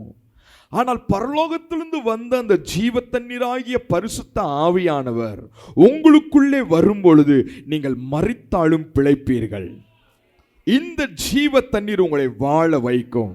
இயேசு சொன்ன தண்ணீர் வாழ வைக்கிற தண்ணீர். அவள் நினைத்த தண்ணீரோ சாதாரண நம்ம குடிக்கிற தண்ணீர். ஹல்லேலூயா. அப்ப ஆண்டவர் நல்ல ஒரு காரியத்தை அவளுடைய அண்டர்ஸ்டாண்ட் பண்ணி வைத்திருக்கிறார். இன்றைக்கு அதை தான் கொஞ்சம் நம்ம பார்க்க போகிறோம். இவளுக்கு ஏன் தெரியுமா புரியல? இவளுக்கு ஏன் தெரியுமா இந்த இந்த காரியங்கள்லாம் ஒண்ணுமே தேவனுடைய கிருபைனா என்னன்னு தெரியல, தேவனுடைய வார்த்தைனா என்னன்னு தெரியல, தேவன்னா என்னன்னு தெரியல. ஆனா ஆபிரகாம், ஈசாக்கு, யாக்கோபை மட்டும் என்ன பண்ணிக்கிட்டாங்க? இறுக்கமா எல்லாரும் பிடிச்சுக்கிட்டாங்க. ஆனா தேவனுடைய வார்த்தை என்ன பண்ணல? பிடிச்சுக்கல. Okay, fine. விஷயத்துக்கு வருவோம். இப்போ இந்த சமாரியா ஸ்திரீ என்ன பண்றா? தேவனிடத்திலே பேசிட்டு இருக்கும் போது, இயேசுனிடத்திலே பேசிக் கொண்டிருக்கும் பொழுது, இயேசு ஜீவ தண்ணீரை கொடுப்பேன் என்று சொன்னதுக்கான ஒரு பெரிய ரீசன் ஒன்று இருக்கிறது. ஏன்னா அவளிடத்துல தேவனுடைய ஆவியானவர் ஊற்றப்படவே இல்லை. அந்த ஊற்றப்படுவதற்கு ஏதுவான அந்த ரட்சிப்பு அவளிடத்துல இல்லை. அதை அவளுக்கு கொடுக்க வேண்டும் என்று கர்த்தர் தீர்மானித்தார். ஹல்லேலூயா. இன்னைக்கு நல்லா தெரிஞ்சுக்கோங்க, இன்னைக்கு ரட்சிக்கப்பட்ட அநேக பேர் இன்னைக்கு ஆலயத்துக்கு வந்திருக்கலாம். ஏன்? நீங்கள் அபிஷேகத்திற்காக நீங்கள் ஒருவேளை காத்து கொண்டும் இருக்கலாம். ஆனால் இன்றைக்கு நல்லா தெரிஞ்சுக்கோங்க, ஆவியானவர் இல்லாமல் வாழ்க்கை செழிக்கவே செழிக்காது. சொல்லுங்க, ஆவியானவர் இல்லாமல் வாழ்க்கை, ஆவியானவர் இல்லாமல் வாழ்க்கை செழிக்காது. ஆவியானவர் தேவை. ஏனென்றால் ஆவியானவர் ஒரு செடிக்கு எப்படி தண்ணீர் ரொம்ப முக்கியமோ அது போல தேவ பிள்ளைகளாகிய உங்களுக்கு எனக்கும் பரிசுத்த ஆவியானவர் என்ற அந்த ஜீவ தண்ணீர் நம்மளுக்கு மிகவும் முக்கியமாக இருக்கிறது. அந்த தண்ணீர் பருக பருக பருக நாம் கனி கொடுக்கிறவர்களாய் நாம் மாறிக்கொண்டே இருப்போம். ஹல்லேலூயா. இப்போ இந்த சமாரிய ஸ்திரியை கவனிச்சு பார்த்தீங்கன்னா, அவள் நல்ல வாழ்க்கையை வாழ்ந்தாளான்னு கேட்டா இல்ல. அவன் நல்ல வாழ்க்கையை வாழ்ந்தாளான்னு கேட்டா, இன்னைக்கு அநேக பேர் அந்த ஒரு சுயமான நீதியை பின்பற்றி வருகிறார்கள். சுயமான நீதி என்றால் என்ன? நான் செய்வது கரெக்ட் தான், எனக்கு தெரிஞ்ச வரைக்கும் நான் செய்வது கரெக்ட், எங்க குடும்பத்தில் சொல்லி கொடுத்ததை நான் ஃபாலோ பண்ணிட்டு இருக்கேன், அதுதான் கரெக்ட். இப்படி பலவிதமான சுய நீதிகளை கொண்டு அநேகர் வாழ்கின்றோம்.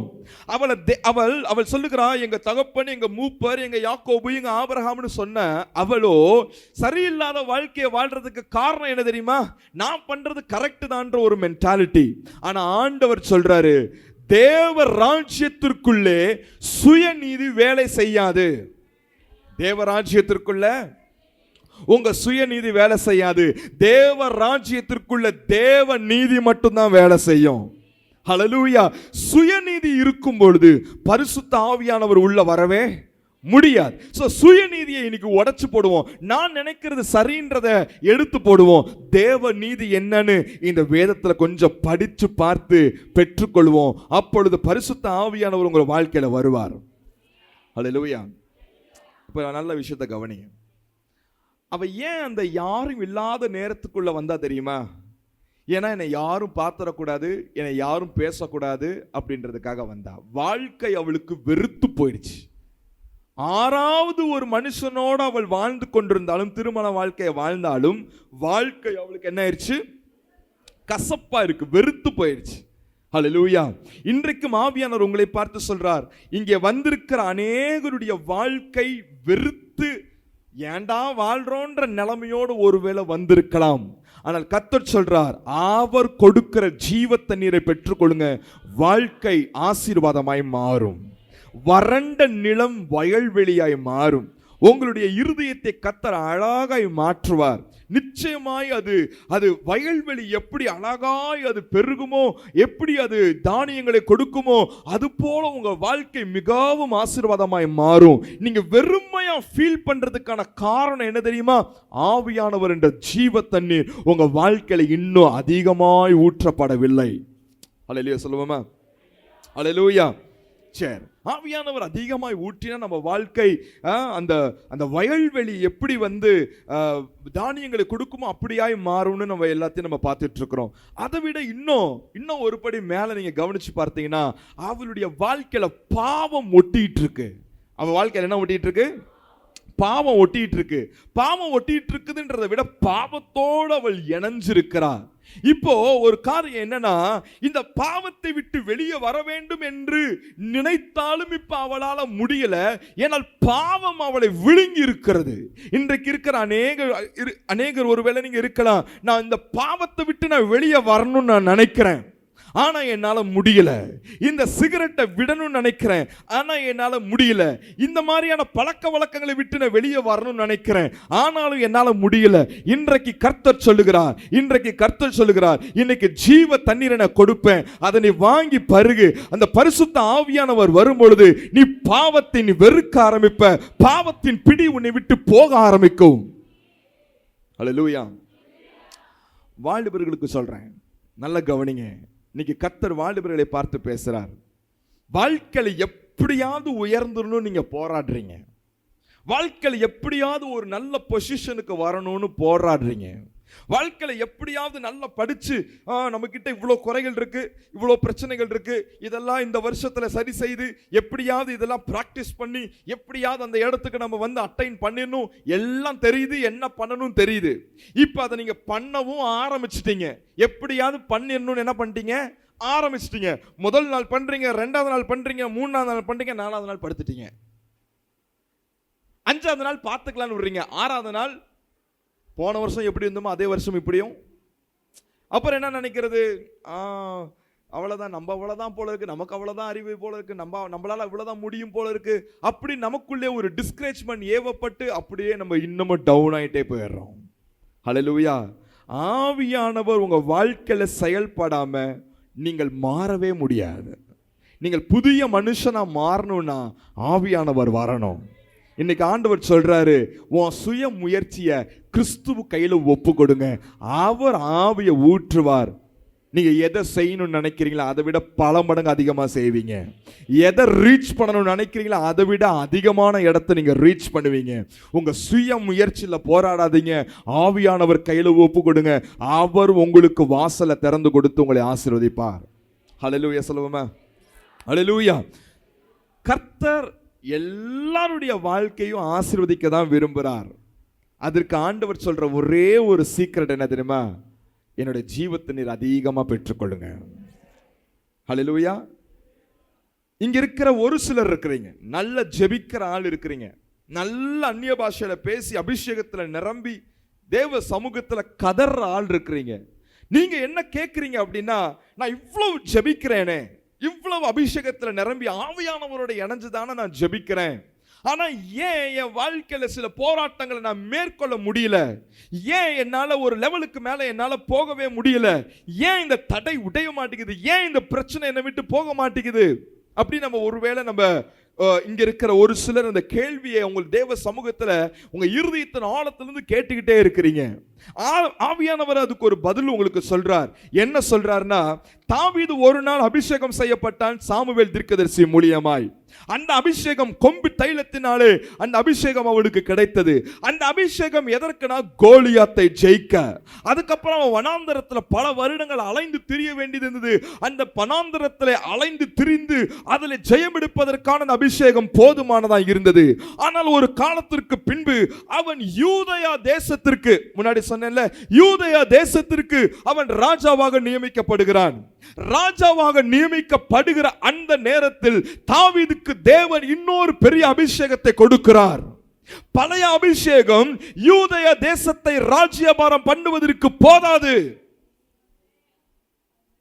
அதனால he needs a new anointing. அவனுக்கு ஒரு புதிய அபிஷேகம் தேவை. கர்த்தர் அவனை அபிஷேகித்தார். 7 வருடங்கள் சென்றதுக்கு அன்பும் முழு இஸ்ரவேல், முழு சமஸ்த இஸ்ரவேலுக்கும் ராஜாவாக போகிறான். ஆனால் முழு இஸ்ரவேலை ராஜ்யபாரம் பண்ணுவதற்கு யூதயா தேசத்தை ராஜ்யபாரம் பண்ணும்போது பெற்ற அபிஷேகம் போதாது, அவனுக்கு இன்னும் பெரிய அபிஷேகம் வேணும்.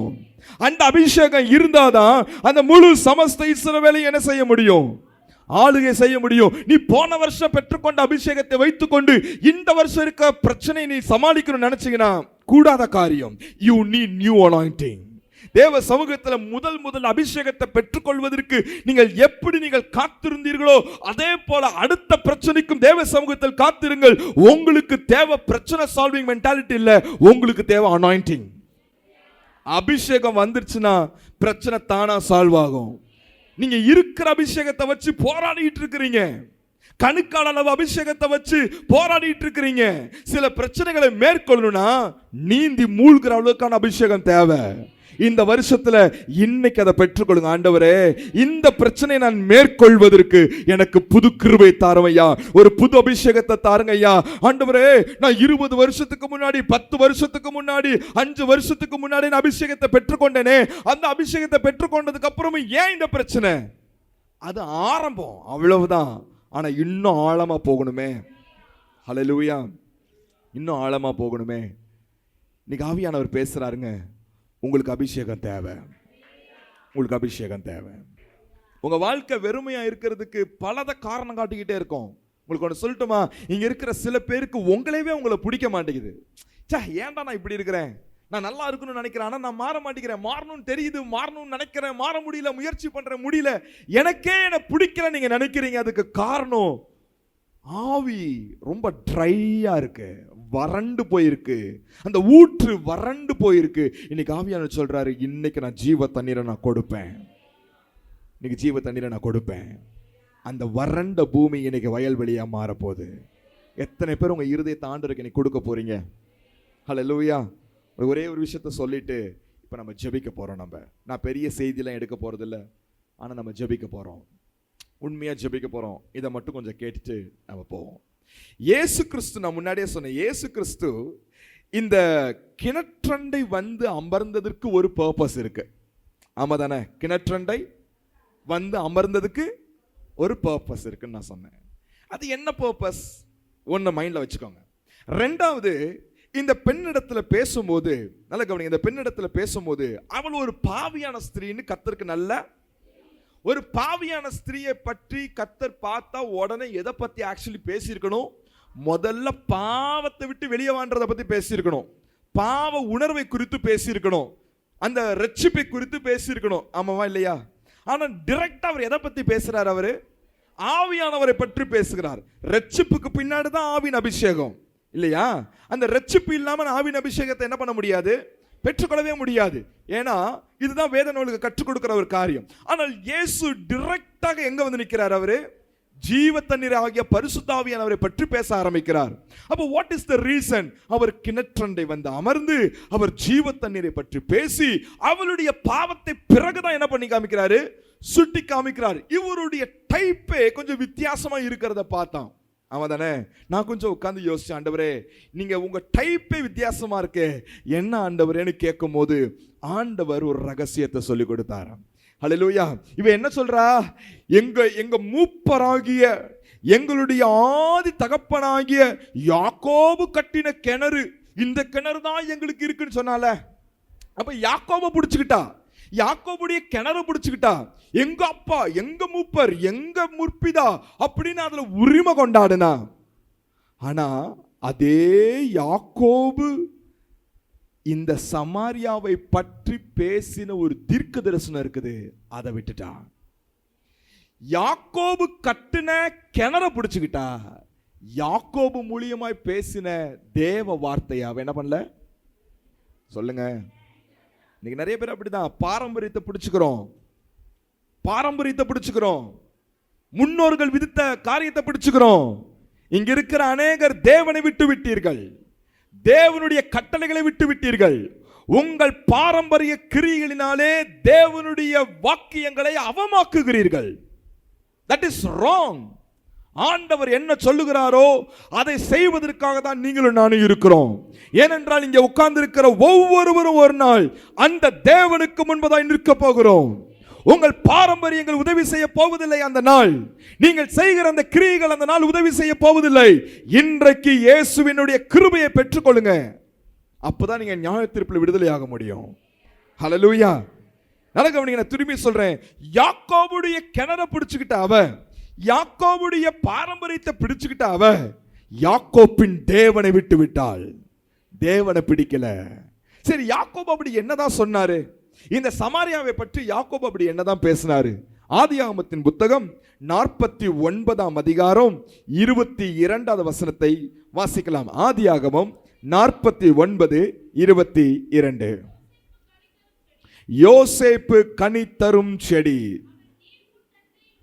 எங்கயா? எங்கயா? திருப்பி சொல்லுங்க, எங்கயா? நீர் ஊற்றண்டையில் உள்ள கனி தரும் செடி, அதன் கொடிகள் சுவரின் மேல் படரும். யோசேப்பு கனி தரும் செடி, அவன் நீர் ஊற்றண்டையில் உள்ள கனி தரும் செடி, அதன் கொடிகள் சுவரின் மேல். ஹல்லேலூயா. என்ன பாஸ்டர் சமாரியாவை பற்றி பேசுறேன்னு சொல்லிட்டு யோசேப்புடைய வாக்குத்தத்தத்தை பேசுறீங்கன்னு நினைக்கலாம். சமாரியா வேற யாரும் இல்லைங்க, யோசேப்பினுடைய வம்சம் அது. யோசேப்பு எப்ராயிமை பெற்றான், எப்ராயிமுடைய பிள்ளைகள் தான் சமாரியர்கள். ஹல்லேலூயா. அதனால சமாரியா பெண்ணாகி அந்த பெண்ணிடத்துல பேசும்போது இயேசு அவளை சமாரியா பெண் என்று பார்க்கல, என் யோசேப்பின் பிள்ளை என்று பார்த்தார். ஹல்லேலூயா. யோசேப்பின் பிள்ளையை பார்க்கும் பொழுது, யோசேப்பே நீ கனிதரும் செடியாய் இருக்க வேண்டியவள் வெறுமையாய் நிற்பது என்ன? நீ நீரூற்றண்டையில் கனித்தரும் செடி, ஆனா நீ கிணற்றண்டையில இந்த தண்ணீரை குடிக்கணும்னு நினைக்கிற. ஆனா நான் சொன்ன நீரோ பரிசுத்த ஆவியானவர். நீ மட்டும் பரிசுத்த ஆவியானவரை பிடிச்சுக்கிட்டீனா, பரிசுத்த ஆவியானவர் என்ற நீரூற்றண்டைக்கு நீ வந்துட்டீனா, நீ கனிதரும் செடியால நீ மாறி இருப்ப. நீ ஏன் வெறுமையா நிற்கிற? எனவே யோசேப்பின் குமாரத்தியே, நான் உனக்கு ஜீவ தண்ணீரை கொடுக்கிறேன், நீ கனி தருவ. நான் பரிசுத்த ஆவியானவர் கொடுக்கிறேன், நீ கனி தருவ.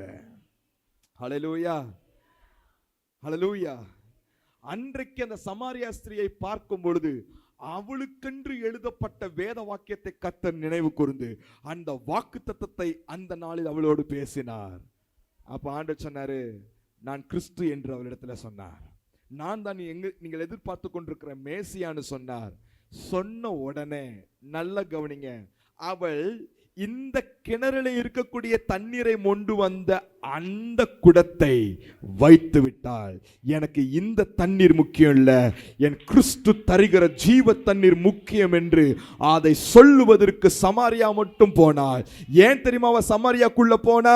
இது எனக்கு மட்டும் இல்ல, அது யோசேப்பின் மொத்த பிள்ளைகளுக்கு வந்து சேர வேண்டும். நாங்கள் யாவரும் யோசேப்பின் பிள்ளைகள், எங்க எல்லாருக்கும் அந்த வாக்குத்தத்தம் நிறைவேறணும்.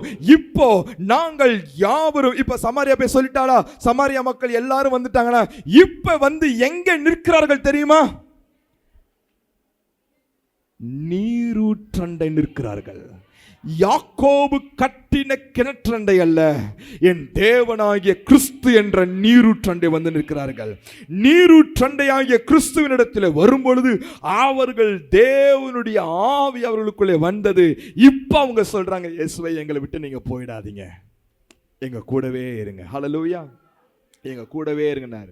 இயேசு அவர்கள் மேல் பரிதபிக்கப்பட்டு அவர்கள் மேல் கிருபையாயிருந்து அவர்களை ஆசீர்வதித்தார். இயேசு ஒரு நாள் மரித்தார், 3ஆம் நாள் எழுந்தார், சில நாட்கள் பூமியிலே உயிரோடு இருந்தார். பின்பு அவர் மேலே பரலோகத்துக்கு எடுத்துக்கொள்ளப்படும் போகிற நேரத்தில் சீஷர்களை தன்னிடத்தில் அழைத்து ஒரு காரியத்தை சொன்னார்.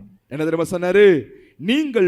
நீங்கள் என்ன பண்ணுங்க, தேவ சமூகத்திலே காத்திருங்கள், நீங்கள் எனக்காய் காத்திருங்கள், நான் உங்களுக்கு வாக்குத்தத்தம் பண்ணப்பட்ட ஆவியை உங்கள் மேல நான் வர பண்ணுவேன். கர்த்தருடைய பலன் உங்க மேல வந்து இறங்கும். அப்பொழுது நீங்கள் எருசலேமிலும் யூதேயாவிலும் சமாரியாவிலும், அதுக்கப்புறம் தான் உலகம் எங்கும் போகணும்.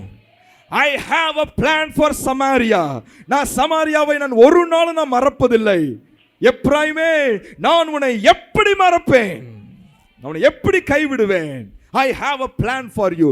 ஆண்டவர் சொல்றார், சமாரியாவுக்கு ஒரு பெரிய திட்டம் இருந்துச்சுங்க. ஹல்லேலூயா. அவருடைய லாஸ்ட் அந்த வேர்ட்ஸ் இருக்கு பாருங்க, the great commission. அந்த கிரேட் கமிஷன்ல சொல்ல, முதலாவது எருசலேம்ல சாட்சியாரு, பின்பு யூதேயாவுல சாட்சியாரு, பின்பு சமாரியாவை மறந்துடாதீங்க, சமாரியாவுல சாட்சியாரு. ஏனென்றால் நான் அங்கே ஒரு பெரிய காரியத்தை நான் செய்ய போகிறேன்.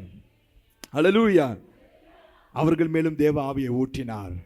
இன்னைக்கு சமாரியா தேவராஜ்யத்திற்கு புறம்பானதல்ல, இப்பொழுது தேவராஜ்யத்திற்கு உட்பட்டு இருக்கிறது. ஏனென்றால் நீரூற்றண்டை ஆகிய இயேசுனிடத்தில் வந்தாங்க, உள்ள இருக்கிற நீர் ஆகிய பரிசுத்த ஆவியானவரை பருகினார்கள். இன்றைக்கு அவர்கள் தேவனுடைய பிள்ளைகளாக இருக்கிறார்கள். அன்றைக்கு சமாரியா ஸ்திரீவை பார்க்கும்போது அந்த வாக்குத்தத்தத்தை நிறைவேறுச்சு. இன்னைக்கு உங்களை பார்க்கும்போது என்ன வாக்குத்தத்தம் தெரியுமா நிறைவேறுது? கடைசி காலத்திலே மாம்சமான யாவர் மேலும் என் ஆவியை ஊற்றுவேன். ஹல்லேலூயா. உங்கள் குமாரரும் உங்களுடைய குமாரத்திகளும் தீர்க்க தரிசனம் உரைப்பார்கள், மூப்பர்கள் சொப்பனங்களை காண்பார்கள். ஹல்லேலூயா. அந்நாளிலே என்னுடைய ஊழியக்காரர் மேலும் என் ஊழியக்காரி மேலும் என் ஆவியை ஊற்றுவேன், அவர்கள் எனக்காய் ஊழியம் செய்வார்கள். இன்னைக்கு கர்த்தர் சொல்றாரு, you need the living water. You need the living water. உங்களுக்கு ஜீவ தண்ணீராகிய பரிசுத்த ஆவியானவர் தான் தேவை. அந்த பரிசுத்த ஆவியானவரை நீங்கள் இறுக பற்றி கொள்ளும் பொழுது உங்க வாழ்க்கையை கர்த்தர் அபரிமிதமாய் ஆசீர்வதிப்பார். எல்லாரும் அப்படியே எழுந்து நிற்கலாமா? நல்ல பிதாவே, உங்களுக்கு நன்றி செலுத்துகிறோம். ஆண்டவரே, ஜீவ தண்ணீரை ஆண்டவரே உம்முடைய பிள்ளைகள் மேலே நீர் ஊற்றியிருக்கிறீர் என்று நாங்கள் விசுவாசிக்கிறோம். அவருடைய வாழ்க்கையில் ஒரு புதிய மாற்றம் இன்றைய நாளிலிருந்து உருவாகட்டும். ஆண்டவரே, நீர் அப்படி செய்வதற்காக நன்றி. கர்த்தாவே, ஸ்தோத்திரம். இந்த நாளிலே தன்னை முன் வந்து தங்களை அர்ப்பணித்த ஒவ்வொருவர் மேலும் ஆண்டவரே கர்த்தருடைய ஆவியானவர் உம்முடைய பிள்ளைகள் மேலே ஆண்டவரே வந்து இறங்கி இருப்பதற்காக நன்றி செலுத்துகிறோம். உடைய பிள்ளைகளுடைய வாழ்க்கையில் ஒரு செழிப்பு உண்டாகட்டும். ஆண்டவரே, ஆசீர்வாதம் உண்டாகட்டும். ஆண்டவரே, உடைய பிள்ளைகளுடைய வாழ்க்கையில் எல்லா விதமான போராட்டங்கள் விலகட்டும். ஆண்டவரே, உடைய பிள்ளைகளுடைய மன விருப்பத்தை தேவன் நிறைவேற்றி கொடுப்பீராக. ஆசீர்வதிங்க. வந்திருக்க யாவரையும் ஆசீர்வதியும். விசேஷமாக இன்றைக்கு பிரதிஷ்டை பண்ணப்பட்ட ஆண்டவரே கர்த்தாவே குழந்தையும் கர்த்தர் ஆசீர்வதிப்பீராக. ஆண்டவரே, கிறிஸ்டின் ஹேனாவை ஆசீர்வதிப்பீராக. ஆண்டவரே, இங்கே வந்திருக்கிற எல்லா குழந்தைகளையும் ஆசீர்வதிப்பீராக. எல்லாரையும் உடைய கரத்தில் ஒப்பு கொடுக்கிறோம். இயேசுவின் நாமத்தில் ஜெபிக்கிறோம் நல்ல பிதாவே. ஆத்துமாவே கர்த்தரை ஸ்தோத்திரி, என் முழு உள்ளமே அவருடைய பரிசுத்த நாமத்தை ஸ்தோத்திரி. என் ஆத்துமாவே கர்த்தரை ஸ்தோத்திரி, அவர் செய்த சகல உபகாரங்களையும் மறவாதே. ஆமென். நமது கர்த்தராகிய இயேசு கிறிஸ்துவின் கிருபையும் பிதாவாகிய தேவனுடைய அன்பும் பரிசுத்த ஆவியானவருடைய ஐக்கியமும் சமாதானமும் என்றும் என்று நம்மளோடு கூட இருப்பதாக. ஆமென். ஹல்லேலூயா, ஹல்லேலூயா.